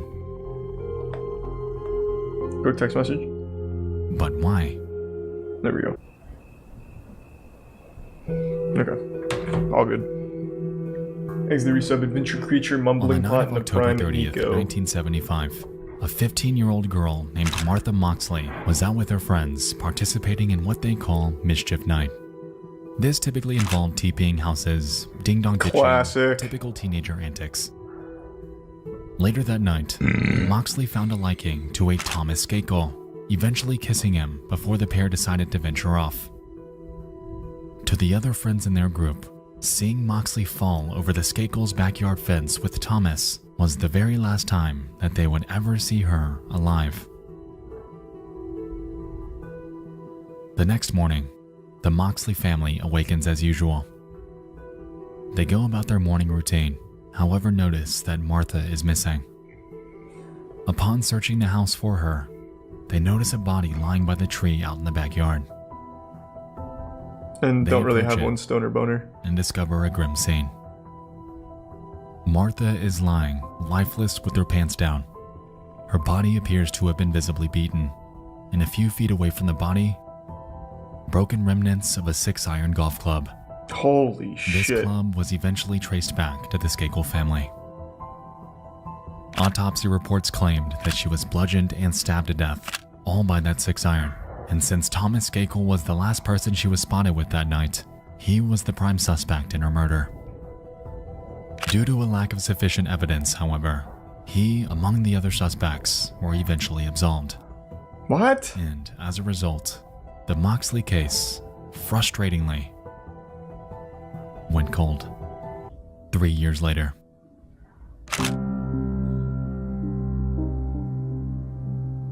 Thomas's 18-year-old brother named Michael Skakel is arrested for drunk driving. What a great His family, punishment? all around. Admission to Elan. While there, Skakel was known to be problematic and outspoken. According to Elan students at the time, he would regularly boast about a girl named Martha and how he sexually assaulted and killed her.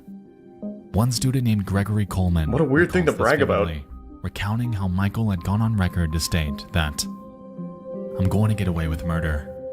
I'm a Kennedy." The Kennedy reference was alluding to his relation to Robert F. Kennedy, something that would prove pivotal in What? launching his eventual trial to the national spotlight. At the time of his confession, though, nobody could do anything about it. Given the overbearing nature of the rules set at school, any student that tried to tell someone about this was quickly reprimanded. It would take an entire 22 years before Skakel's actions would reach the public eye. In January of 2000, he was arrested and charged with the murder of Martha Moxley, and due to his relation to the Kennedys, it was a case that commanded the airwaves. Since Skakel's primary vehicle of bragging about his crimes was Elan, this, by proxy, had also thrust the school into the national spotlight. Thanks to the resub Dozens of virtue. students took the stand, exposing the callousness that occurred there. The humiliation, the general meetings, the beatings, the ring, the deaths, all of it was brought into the public eye. Realizing this, Joe Ritchie did everything he possibly could to keep discussion about his operation to a minimum. He looks like Neil He Breen. eventually took the stand, downplaying any mention of Elan, touting its high success rate, and doing As you said, everything he doink. possibly could to divert the attention back to Skakel And hope you like God Slap and Creamy. Skakel only. But this was only marginally effective, as this was in the 2000s. An interconnected era of information catalyzed by a little something called the internet. That piece of shit, huh? Michael Skakel was eventually found guilty of the murder and was sentenced to 20 years to life in prison. After serving just 11 years behind bars, he was granted a new trial in 2013, in which he was let go after posting a $1.2 million bond. Oh, Jesus. Today, he walks a free man. But Back Exit Tier then, 1 Sarcastic, the cat and was the out of the resub bag. Phil Swift and The Stick. inhumanities committed at the Elan School were documented in one of the most high-profile cases in decades. And because of this, people began talking, theorizing, and investigating, effectively marking the beginning of the end of Joe Ritchie's iron grip on the hundreds of students that were helpless beneath him. Next, the resub Nathan and the Prime Green Gorilla and Tuga sub Sarcastic.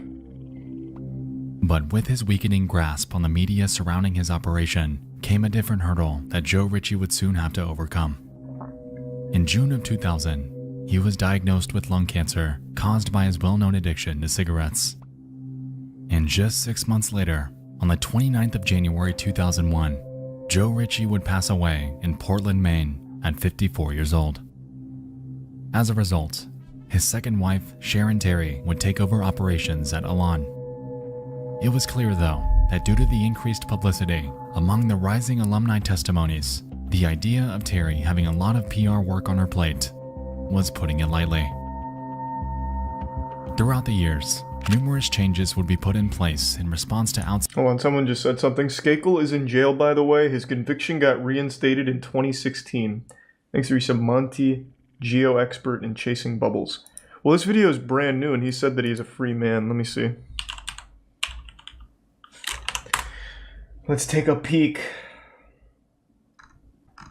I don't see anything about him going back to jail. Yeah, there's nothing about him going back to jail. Literally nothing. It got reinstated, just exonerated in 2020. For instance, the ring was eventually forbidden from being used as punishment. And while this was substantially a good thing, the other cruelties would remain. What Sharon Terry was unaware of, though, was that due to the rapid rise in technology, namely the internet, even her reign over Elan would soon meet its demise. When the water settled following the Skakel case, mentions of Elan were made on various forums throughout the next few years. They would get people talking, however it wasn't quite enough for definite action. By 2010 though, something would change. A website that we all know very well would help spearhead one of the most effective exposed stories in the history of the internet. I want to take a guess. I don't know the story, but I want to guess. Is it Something Awful? Something Awful used to be pretty powerful. No way, is it Reddit? God damn it. That website was Reddit. Son of a bitch! On November 26, 2010, a man named Jeff W., who went by Gazaz My Hero, would make a post titled, "Even skimming this once will blow your mind. Most probably think it's made up, but you'd be dead wrong." Within it, he explains that he was an Elan student in 1998, before outlining, in detail, the reality of what took place there. They're mostly points that we've already covered and explored in great detail tonight. But back then, these claims were unbelievable. The school was very much still in operation, so some initially had a tough time wrapping their head around the fact that a place like this actually existed. But then came the comments. The other stories from other alumni with their own experiences. Gazaz My Hero's post carried weight. It was real, and these atrocities needed to be Tier known. 1 Dewey Nose and Tuga sub Zuki. Eventually, this thread would rack up over 2,000 likes and 1.4 thousand comments. While this may not have caused Elan's closure outright, it aggressively reopened old wounds. 2010 was not 2000. The internet user base was exponentially larger than it had been, and resultingly, the effectiveness of this newfound attention caused a massive amount of backlash that the Elan school had never before experienced. Thanks, 3 sub Chimeras. 4 months later. On the 23rd of March 2011, the Elan school announced that it would soon be shutting down. Sharon Terry blamed the call on what they deemed to be libelous remarks made about them online. The school has been the target of harsh and false attacks spread over the internet with the avowed purpose of forcing the school to close. The school, unfortunately, has been unable to survive the damage. Shucks. And on the 1st of April 2011, the Elan School would close its doors. What a great date to close on fucking April Fool's Day. They blamed it on declining student numbers in hopes of diverting the attention away from the actual cause. But on the outside, everyone knew the real reason. For students, this was unbelievably good news. However, the damage they endured was something that would remain. Thanks to Prime Fans and Sutrus and the resub, Wilhelm, Geegan, and numerous Cold Dog. suicides have occurred as a result of attendance at Elan. PTSD with alumni is rampant, and it's clear that the school had done nothing but damage people. A filmmaker and former student named Todd Nilsson, creator of a fantastic Elan documentary named The Last Stop, has gone on record to state that, as a student, he was helped by their unconventional tactics, but he knew the majority of others weren't quite so lucky. Today, hundreds of stories remain online about the cruelty committed at the Elan School, about the facade they upkept for 41 years. Reading through these are eye-opening, and you can find them on nearly every piece of media and documentation that exists about Elan online. To all of you that have shared your stories, that have opened up about the torment you went through, your voice is the reason that Elan ceases to exist today. This video would not exist without you, and I wish I could say that I feel your pain. But I don't.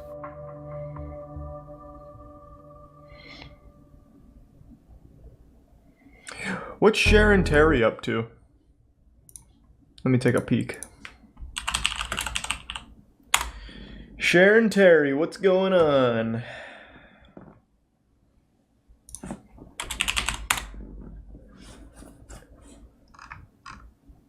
Wow, since 2011 she has vanished. Holy fuck.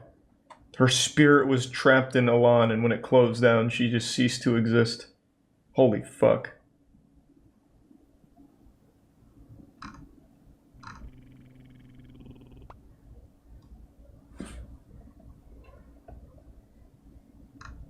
Yeah, I cannot find anything of Sharon Terry after 2011, my god. Well, thanks to the resub. Physics. God damn, that was fucking intense. So I imagine over the course of 41 years, they must have had a lot of students graduate, and I'm really surprised that it took Reddit to be the one to finally shut that shit down from one post. The graduates were brainwashed. That's true. I guess it's hard to really understand that perspective, since I obviously wasn't there for the brainwashing. I'm gonna go fill up my water now. I'll be right back. I'm very curious about this. Recommended actually gave me something that sounded interesting. Hello? This is Rhodey, aka War Machine. The former is played by actor and Academy Award nominee Terrence Howard. The latter is played by actor and Don Cheadle. Don Cheadle, the man. Also, Terrence Howard's the guy you might remember has been trying his best to convince the world that 1 times 1 equals 2.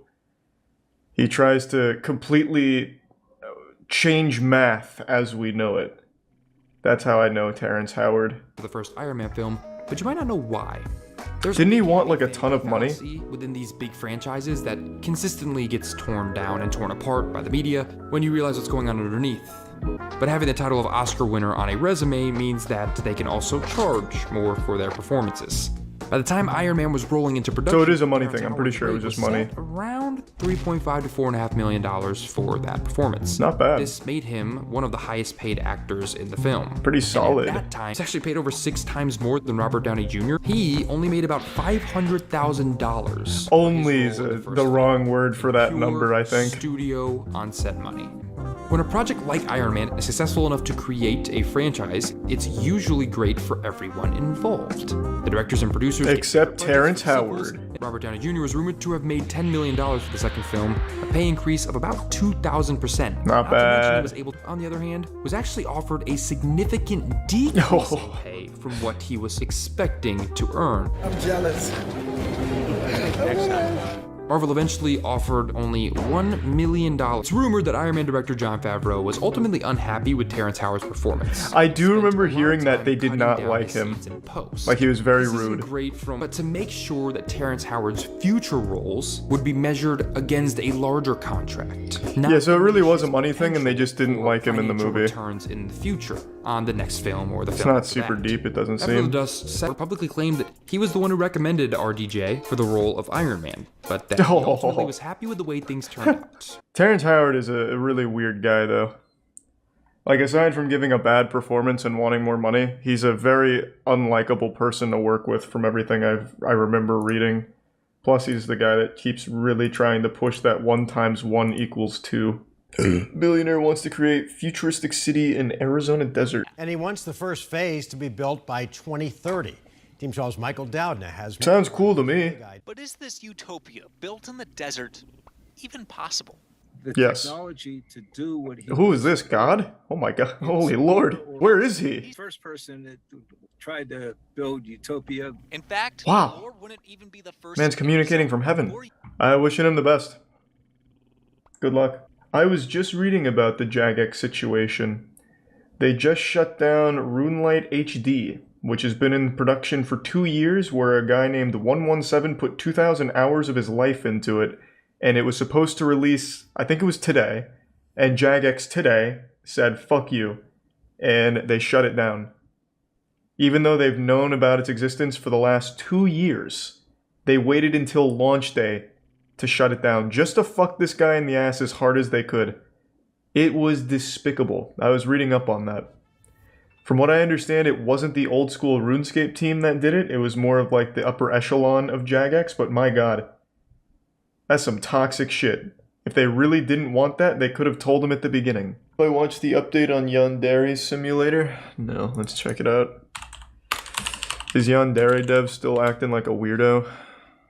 Oh, it's done? He's made a statement on the WordPress. He's made a statement on his Patreon. He's decided to let the people know who are financially supporting him what exactly is going on here. All right, it's ready. Whoa, look at that. So after what, 9 years in development? It's finally ready?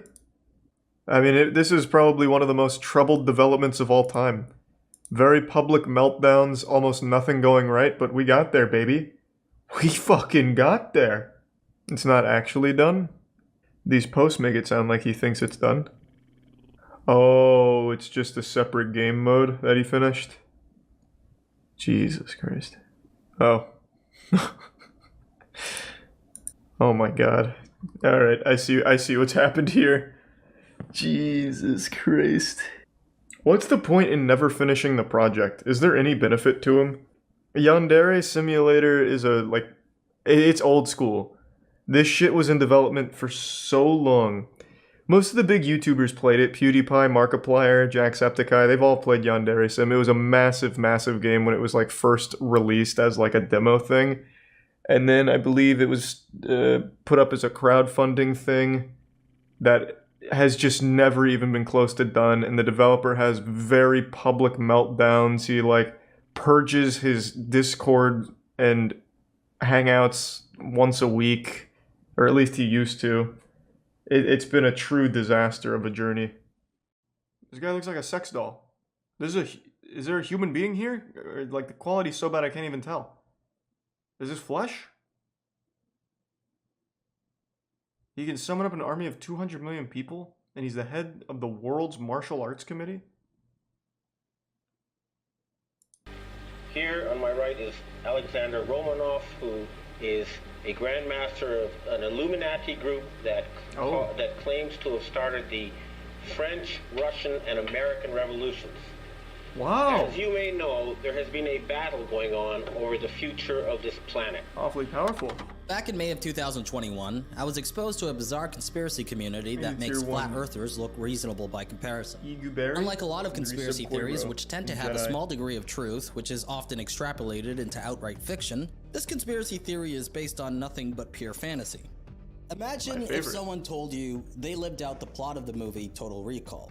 that they thought they were living a regular life until one day they recovered memories of being a secret agent fighting an evil organization on Mars. Now, what if they also said that they were a space marine who fought insectoid and reptilian extraterrestrials on different planets? Tier 1 and finally, what if they capped it all off by claiming to be G.I. Joe? I'd say that's a fucking good man. If you ever encounter someone like this, it's possible that they believe that they are part of the secret space program. The secret space program is a conspiracy theory which has grown in popularity within the past decade. There are YouTube channels, social media groups, and entire conferences dedicated to a shared belief that humanity has already traveled to the far reaches of space, and that a shadowy world government has been hiding this truth from the masses. A lot of the people who buy into this theory also believe that they were abducted and forced to serve in the secret space program against their will. This isn't a LARP, or an ARG, or a giant sci-fi influenced role-playing game. No. These people genuinely believe this stuff, and their community is getting bigger by the day. I wouldn't be surprised if in a few years, this overtakes Flat Earth as the most ridiculed conspiracy theory by the general population. And that's because it's way, way crazier. I was put onto this by a friend of mine who goes by the handle Vapes for Christ. Here's us talking about it on a Discord call. He's a prime, Kevin. So, I was listening to this podcast called The Unexplained of Howard Hughes. It's basically like the UK's equivalent to Coast to Coast. It's on the radio as well. And they just had this one guy in there I saw. His name was Captain Randy Kramer. He was saying stuff like he was actually a genetically enhanced super soldier made in a lab in the late 1960s for a secret space program where he'd be battling aliens on Mars for the Mars Defense Force. And the more I looked into this, he's not alone. There's a whole community of people that claim they've also been part of this program. Randy lived on the planet Mars for 17 years, where he said there were approximately 6 to 7 million people living, including various ET races. So I was genetically engineered from the ground up. What a hero. Tinkered with some extraterrestrial hybridized DNA to, be smarter, faster, stronger for soldiering abilities. Where I spent a little over 17 years in the MDF, which is the Mars Defense Force. I was in the infantry there on the ground, mostly scuffling with indigenous reptoids and indigenous insectoids territorially. Wow. Mostly really to test military equipment. This guy's done it all. There are a lot of interesting characters in the SSP/Super Soldier world, such as Dwight Eisenhower's great-granddaughter, Laura Magdalene Eisenhower. What? James Casbolt, a self-proclaimed former MI6 agent who's now in prison for trying to blackmail 2 million euros out of his Super Center heiress ex-wife, Haley Major. And Mark Richards, who's also in prison, not for blackmail this time, but instead for robbery and murder in the mid-1980s. He was also bizarrely plotting a paramilitary takeover of his county in order to turn it into King Arthur's court with himself as a king. Yeah, that's a thing. This is amazing.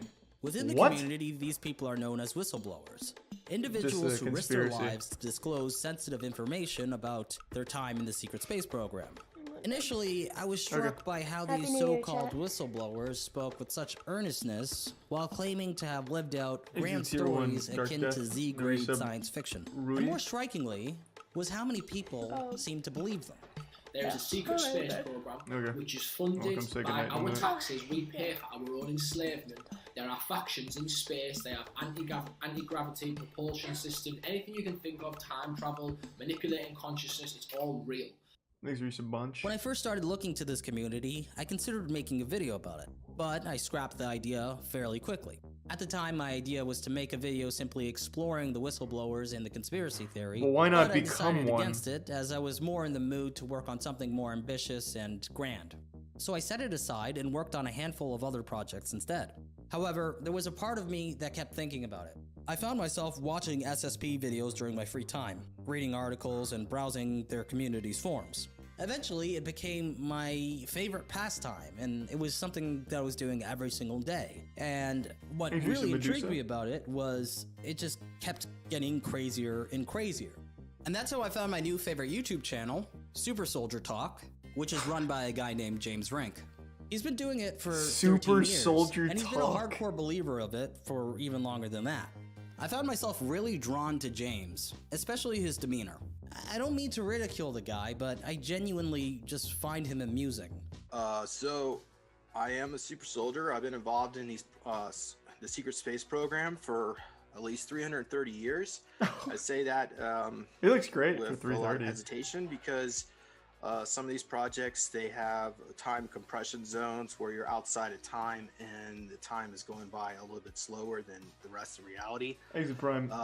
They Solomon use re-aging Sumo tech, different and cloning Shrek. bodies. There's different techniques on how they can re-age us and reuse us.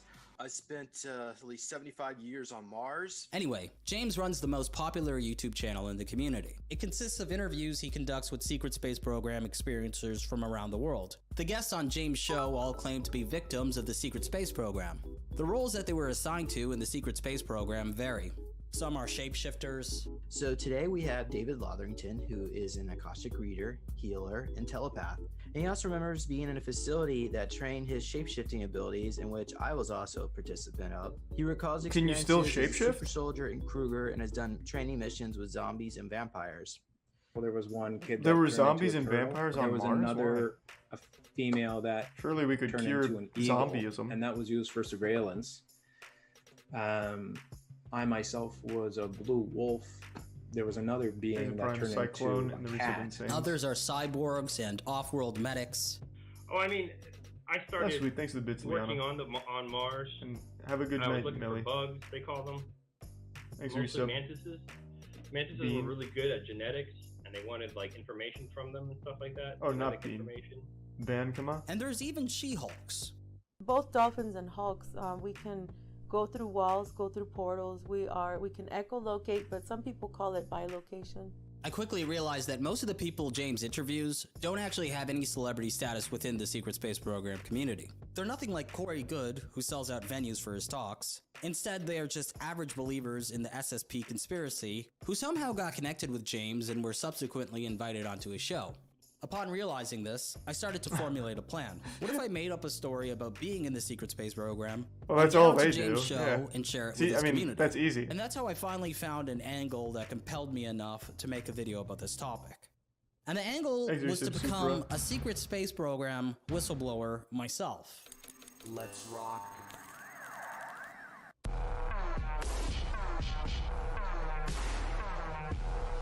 You don't join the SSP, swine.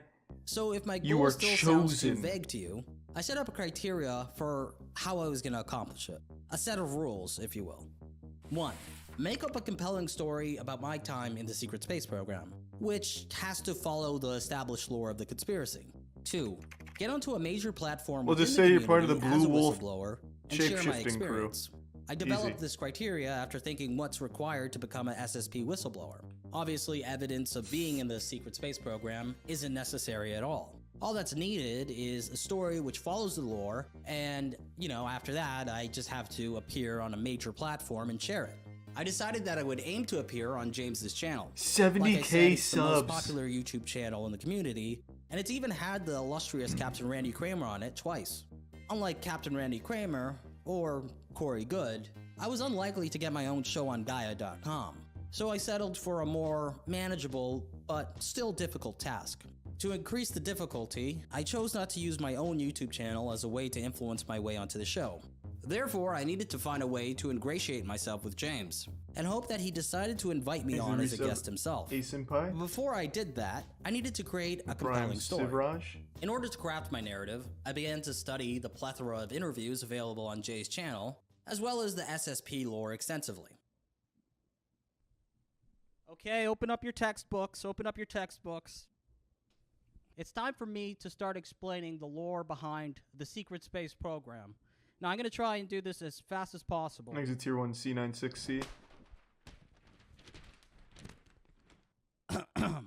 Okay, so it started right before World War II when the Nazis were interested in mysticism. Before World War II, the Nazis, who were interested in mysticism and alternative views, searched the planet for fantastical powers. They found Maria Orsek, a medium and leader of the Vril Society, who channeled Nordic and Draco reptilians who offered the Holy shit, Nazis this the is a lot. schematics behind anti-gravity technology and UFOs. The Draco reptilians I told always the knew Nazis this was about ancient alien happening technology hidden in somewhere. Antarctica, and in 1938, the Nazis traveled there. With this newfound tech, the Nazis created the Thanks Die for Prime, Damp Glocke, Lives, and Resub aka the Spooky. Bell, which was capable of space and time travel. In 1942, the Nazis were already in Resub space. Neb. There they built a base on the dark side of the moon. And by 1950, the Nazis were on Mars. Despite having access to this advanced alien tech, the Germans still lost World War II because apparently the Germans who possessed the technology did not agree with Hitler's regime, so there was a split. The new Schwabenlanders didn't want to support Hitler at the end of the war because they considered him in. Let me catch up on the lore myself here at base 211.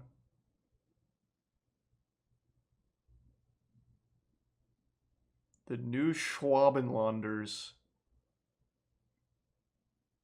Was that like a real division in the Nazi Germany, or is that just what the secret space program made up? The new Schwabenlanders. No evidence. Bro, we don't use the E word when we're talking about the secret space program. We just feel it.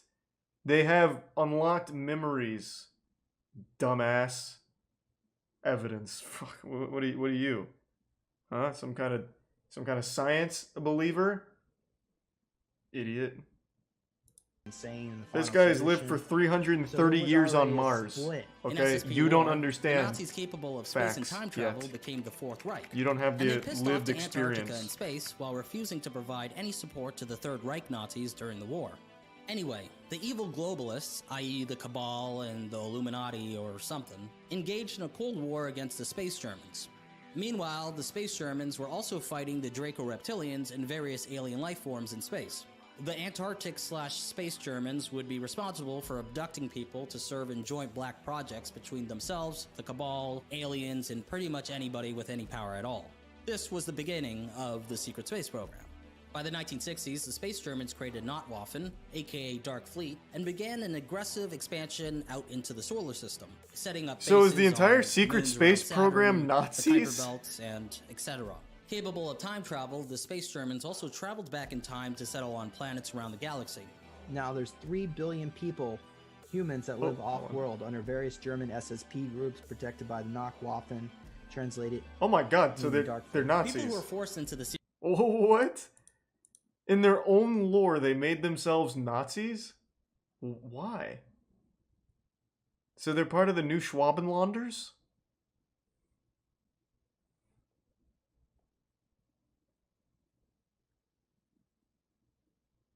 Oh man, they're everywhere in the galaxy. Oh, they could even travel back 400 years in time. So they're protected by the Notwaffen. Okay. Interesting. Alright, give me 1 second. I'm gonna go say goodnight to Tiana. And then maybe interrogate her to see if she's part of the secret space program and she's lying to me.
I'm back.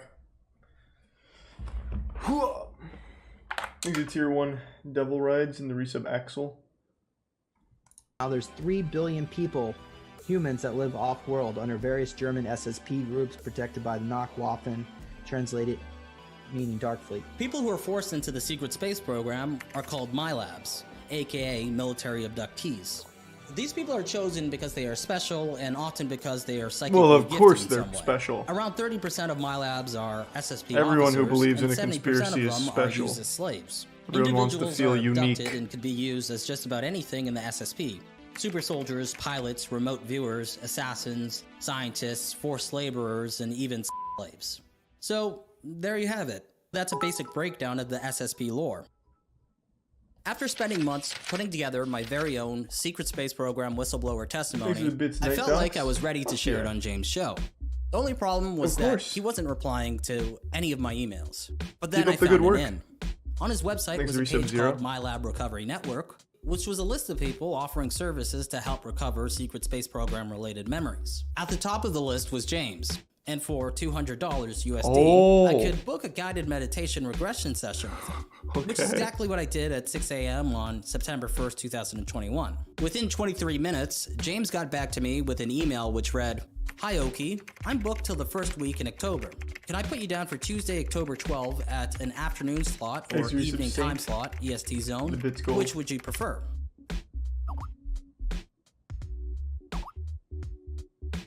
By booking a hypnosis session with him, at least I had an in. It didn't mean that I would be invited onto a show, but it was a start. In order to ensure that I can get onto a show, I fine-tuned my story. I knew that my only option was to put on such a performance that it completely knocks him off of his feet. So for the next 41 days, I hunkered down and recited my script while polishing it all into something truly compelling. And finally, the day arrived. At 1 p.m. EST on October 12th, I got the Zoom call invite from James that I was waiting for. Our session lasted for 2 hours and 14 minutes. The results of the session exceeded my expectations. I would be curious. Buffy. What is your genetic background? Like what ET groups are you connected with? Draco reptilian humanoid hybrid, and then I think I also got like Anunnaki. Do you know who you might have been in a past life? Have you heard like the Black Samurai Yasuke? You were a samurai? Yeah. Dude, hold on. I'll show you something. Check this out. That's pretty dope. And I was a gladiator. Oh no, that's awesome. Oh wow. The goal here, I want us. You could learn a lot from James. Let's put a gold shield of light around us. So at this point, we call upon Oki's higher self to overwrite any kind of AI. Begin to relax your forehead and your cheeks, and you can breathe just fine in and out as the relaxation goes down into your legs. As you fly through the clouds, the puffy clouds, you may jump around a little bit. Your higher self already knows where to go, so go ahead when you're ready, step on through the door, and without putting any kind of conscious thought into it, just imagine what do you think? Imagine Oki just becomes a real believer. So let's start with that, and tell me what you see. I see Kevin Spacey, or his clone. Paul Serene, he was on the governing council of the ICC. So his clone is Kevin Spacey. We're in a gymnasium. Wait, what? So wait, is that part of SSP lore? Kevin Spacey is like a figurehead in the secret space program? Oh, okay, so Monarch is responsible for human trafficking, sex, mind control, experiments, and chemtrailing. I knew it. Fucking Kevin Spacey was behind it all, that son of a bitch. Evil bastard, thought he got away with it. Didn't expect us to be hot on his trail. Luckily we broke away from Atlantis though, so we cut the connection. Okay. But Kevin Spacey himself is a clone of Paul. We're in a gymnasium. It's me and at least 100 other. I think they're recruits. Do you see anyone else there? There's a Prime Scout and the Resub Hamster. I think I see. Oh, nice! Thanks to Rubber Feet. Mr. Beast. Today we will be planting 20 million trees. Okay, so they're probably programming him. But he's the guy that doesn't even give away a bunch of free stuff on the videos. Yeah. They must have looked into his future and Okay, so whatever trajectory, whatever plans they had for him was all programming stuff. Anyway, the session was a success. Such a success that I got what I wanted. James invited me onto his show. Then he mentioned that it would be a little while before he could have me on his show because he was going to attend a secret space program conference taking place in early November. Without a second thought, I said that I'd be there. Do you want to come on my show to share some of your experiences? Yeah, hell yeah. That'd be awesome. If you're coming out to Vegas, I could, maybe give you 45 minutes. So a few days later, I traveled to Las Vegas and landed at around 12 p.m. after a 4-hour plane ride. Man, he went all in for this video.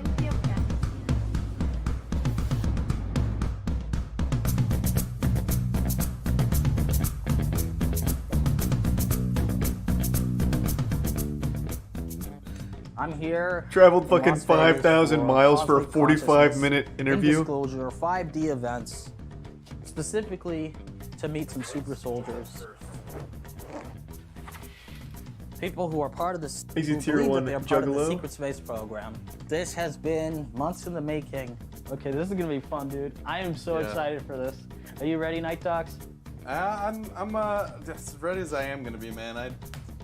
This is gonna be an exercise in patience for me. No, this is gonna be an eye-opening experience for everyone. We're all gonna leave here thinking we're super soldiers from space. The golden nugget. Right here. Here we are. Hell yeah. I guess we're gonna go learn how to become stronger through genetics. And experience this up on the starship. Is he the only one here? Times. I spoke with the commander, the Arcturian commander, who I am connected to. That's how we connect?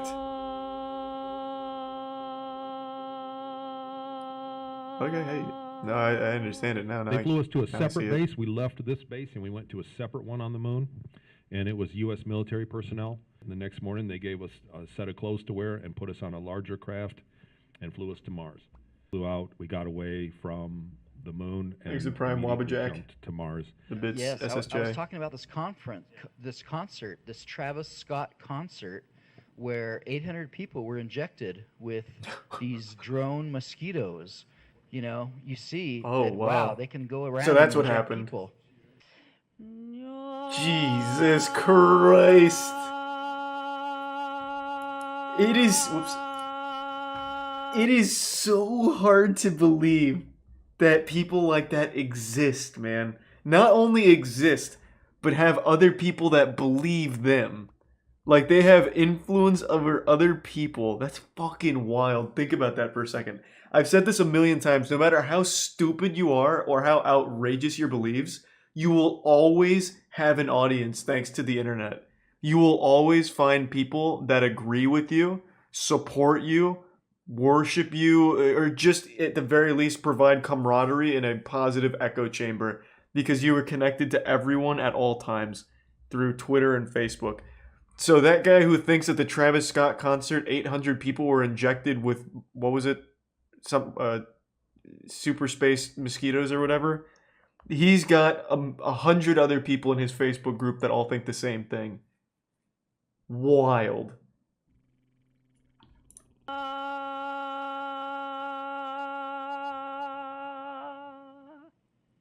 The conference was a pretty fun but disorganized event. Thanks, The you two get some workshops we were heavy. really looking forward to attending were Zango. How to Become a Jedi Warrior and Quantum And Spoon yeah, Bending, RT. Bring Your Own Spoon. Tomorrow's gonna be a fun day because tomorrow we get to go to How to Become a Jedi Warrior.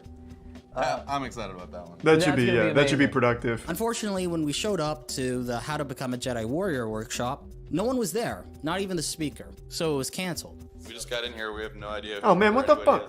Well, they're too busy having sex, I Yeah, bet. just gave up. On Mars. So the best part tomorrow is we are gonna go to Quantum Spoon Bending, parentheses, bring your own spoons, close parentheses. And the quantum spoon bending lesson was underwhelming since, instead of learning how to bend a spoon with our minds, we were instructed to physically do it with both hands.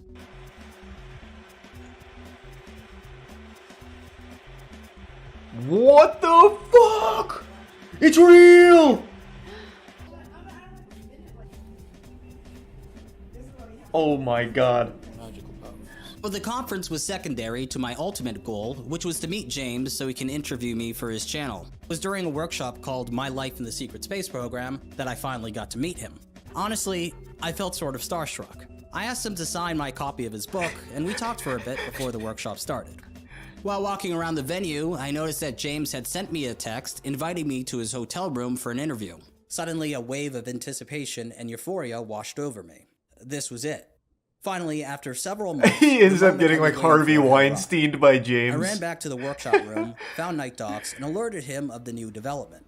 We scrambled to get all of his equipment ready to film the interview and to get to Jay's hotel room as soon as possible. Night Docs, go with him. Keep him safe. Therefore, being late oh was my not god. Enough. Night Docs, who was behind me, was still trying to attach the super his soldier's camera to unpredictable, gimbal, which would not fit. Watching the minutes go by was excruciating. Eventually, I told him to leave the camera unattached from the gimbal, and we raced towards the elevator, getting lost a couple times along the way. After an elevator ride that felt way longer than it should have, we rushed towards James' hotel room before realizing that we walked in the wrong direction once again. Then we beelined it in the opposite James direction, is gonna leave! And finally, found James' room. I knocked. The time had finally come. Oh! James. James had his camera equipment set up in the corner of the hotel room. He instructed me to take a seat in front of his camera and microphone. I asked him if it was okay if Night Docs filmed the interview, and he said it was fine. After a brief preliminary discussion, James started recording and we were underway. By then, any nervous anticipation I felt leading up to this face-to-face sit-down had completely dissipated. Yeah, you just get to come in here knowing that I was more than prepared make some to shit speak up. About my time in the Secret Have Space some fun. Program in a convincing manner. The interview lasted 1 hour, and here's what happened. Okay, so my name is Oki. So it started from before I was even born, where they genetically enhanced my DNA. And by the time I was 6, I was put into a special program run by Monarch. I was under direct tutelage of Paul Serene, Kevin Spacey's clone. There was 12 children. Oh my god. Luckily, James didn't pick up on that. He just got the lore wrong. Paul Serene is not the clone of Kevin Spacey, Oki. Kevin Spacey is the clone of Paul Serene. Oh my god, the whole operation just went tits up. There's no way James didn't just... Oh my god, there's no way James didn't pick up on that. Oh my god. He blew it. He fucking blew it. SSP's on his tail now. Who were trained He's hunted. directly He's a under hunted him, man. including myself and the YouTuber Mr. Beast. So, can you comment about what you, or maybe Mr. Beast, or maybe the people in your group were all being groomed for? We were pretty much put in a top elite special program. They pretty much He's a prime skunk. utilized every method they could to use MK Ultra programming and to create killing machines. And I was able to just look at a photo of a target and make their head explode. Because I mean, there was billions of dollars spent on each and every single one of us. I particularly liked that sounds like Kevin Spacey's research. I liked my my 2 daggers. I had a form of EMP that I could take out there. He's a Reddit assassin. In my past life, I was on Mars. Yasuke, the Black Samurai. Did any of your clones ever get changed into a zombie? I had a clone. I like how that's one of James' core questions. Have any of your clones been changed into a zombie? James makes it sound like he doesn't even know what the fuck a zombie is. He makes it sound like it's a state of mind. The clones would have to die first, James, and then Kevin Spacey and Paul Serene would have to do a fusion dance in order to bring out the proper necromancy on Mars at the Knockwaffen to revive them for them to be zombies, James. Jesus Christ. He's getting lost in his own sauce. He's not even following his own rules in the secret space program. That clone actually was fighting zombies and vampires. And there was also Yetis that they were fighting. What about vampires? Do you recall any scenarios fighting vampires? He just said that, James. This particular thing. He's killed 1,000 of them with his bare hands. Is that they can't help but count. From what I remember, most clearly is He that wanted I that do so have bad. many different clones of myself with parts of my consciousness uploaded into those clones. I was taken, I was cloned, and my clones with my consciousness inside of them were used pretty much as like kamikaze pilots. Typically, at least what I heard, black people require a different protocol of brainwashing.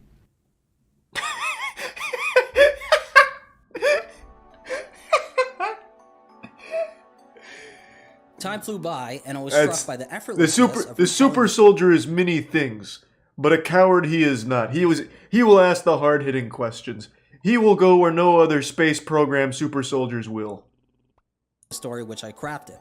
I spoke for 1 hour. He actually with ease fucking and told said my that. story so coherently that I realized that if I was to continue to pursue a career as an influencer in the SSP community, I'd be able to become a prominent whistleblower. I could Thanks do for the 5 gift workshops, subs, sell Dirty books, Dan, charge for and some hypnosis broccoli and sessions, Mac be Daddy. invited onto shows, and attend conferences as a speaker, just like the top members of the community. I would be able to mold a career out of it, which likely could be far more profitable than spending months making YouTube documentaries and releasing them only a few times a year. When I first became interested in the community and its major players, I wondered how these people could regurgitate their own bullshit with such ease, as if their lies didn't affect them at all. Were they deluded, or were they capitalizing on feeding lies These are to real a fantasy memories. prone audience? And when I was being interviewed by James, I finally understood it. What you believe becomes your own reality, no matter how ridiculous it is. Spewing the nonsense story I crafted was like an out-of-body experience. I was playing a role, and even though I created the role, while I was performing it, it was like a switch in my brain went off and everything I said felt real.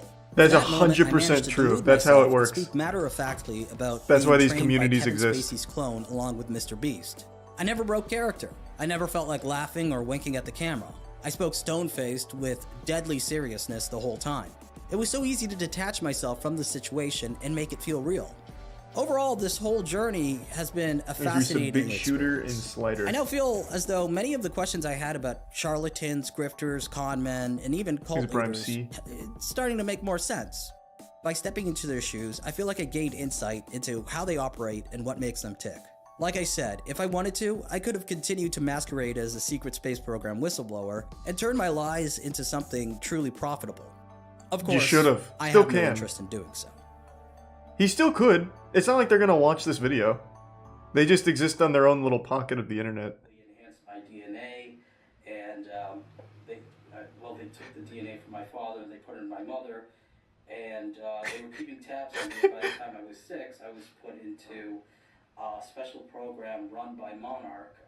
The leader of Monarch, Paul Serene, also known as Kevin Spacey's clone. So on December 28th, 2021, James finally uploaded the interview we did in Las Vegas onto his YouTube channel.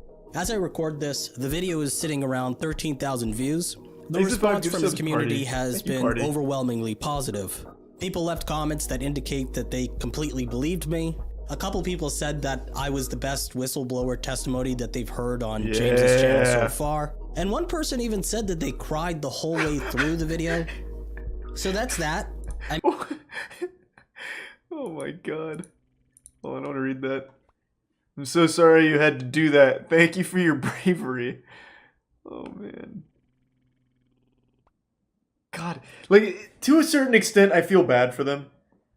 Not in particular the secret space program, like them too, but in general people that truly believe these things, like wholeheartedly separate themselves from reality to exist in this new made-up world. It is sad to a certain level, but they're their own worst enemy in that case. They at any point can just choose not to think that the Nazis created a secret space program that's been in the galaxy habitat, or what the fuck, now I'm lost. What was it? The Nazis split off from the world in order to exist in Mars, and they took over Cedarus, Uranus, Siblius for 400 years and started abducting people here for more fuck, forgot a lot of it now. It's been so much lore. Either way, you could leave that world where the Nazis control space and just go back to reality. Through the video. So that's that. I made up a story and officially got it to James's channel. I can now officially call myself a secret space program whistleblower, an elite among elites, a space samurai, MK Ultra victim who was trained by Kevin Spacey's clone to become a killing machine. If you want to watch the full interview I had with Jay as well as our hypnosis session, please subscribe to my Patreon. Otherwise, follow me on social media. I have Twitter, which I'm the most active on, God, this Instagram, was so good. and a subreddit. All links can be found in the description box below. And as always, until next time. That's all you need to know now. That was so fucking good. Yeah, apparently this got deleted, which I absolutely imagined it would. He'd have to. And he'll probably address this as well at some point. Goddamn shame. They loved Oki.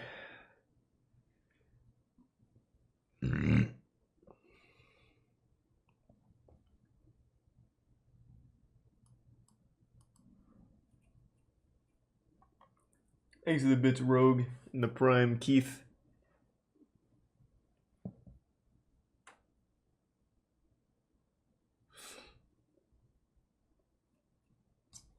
God, that was amazing.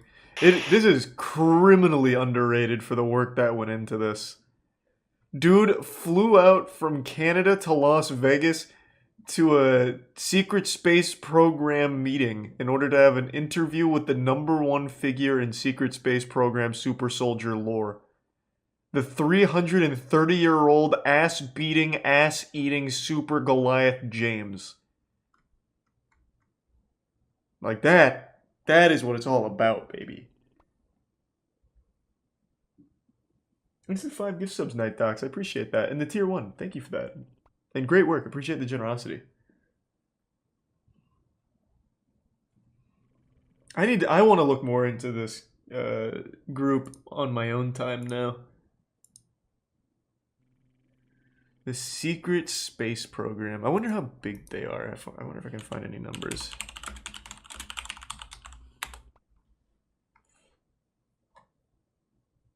They're definitely not that big. They don't even pop up when you look at Secret Space Program on Google. Usually you can type in any conspiracy group and immediately find something about them. I'm actually going to have to type in Kevin Spacey, maybe. This will be my gateway. Nope. I just got movies. And then I got Oki's video. And then Kevin Spacey's sexual assault.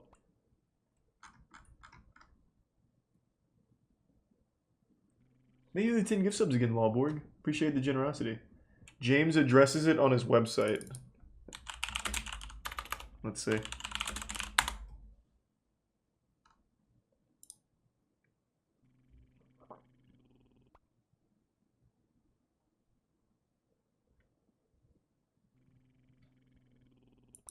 Okay. Well, that didn't work at all. I want to read this. Yeah, he just addressed this yesterday. YouTuber Oki Day lies about being in the SSP. He came to me for help, had a regression, but lied and made up a huge story. Yeah, James, what do you think everyone in the SSP community does? It's just fun little fanfic without the porn. How do I read his post? Does it not work? Do I have to be in the SSP? I have to go through a hypnosis regression therapy session with James in order to unlock my mind to read it? Thank you. That time it worked. I didn't get the 404.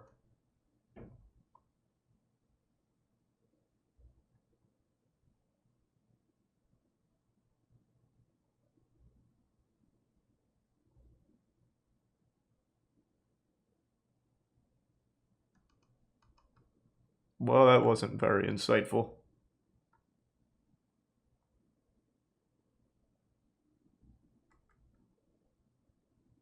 Thanks, resub Story Eater and Saki and the gift sub Mouse Bomb.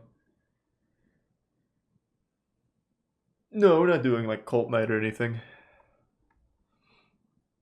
I can't read it. He's basically just saying he doesn't have permission to share the... Oh yeah, I see you can't read that at all on stream, sorry. He's just saying you didn't have permission to post the interview or the hypnosis session. That's it. Though he does say we don't know if you're lying or not. So please stop lying to us.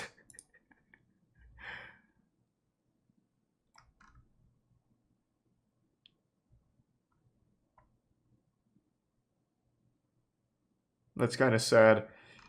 Yeah.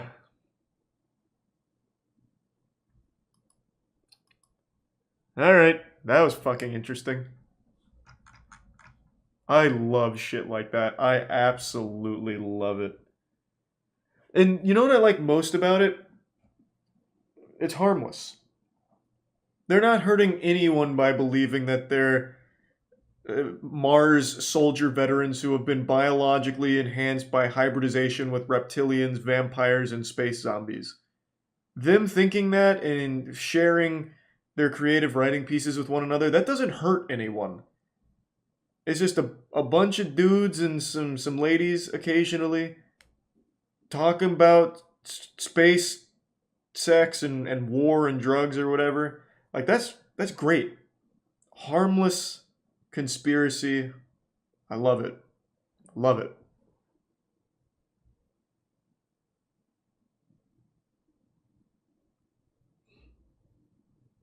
Have you seen the crazy story behind Low Tier God? Yeah, of course, I know all the LTG stuff.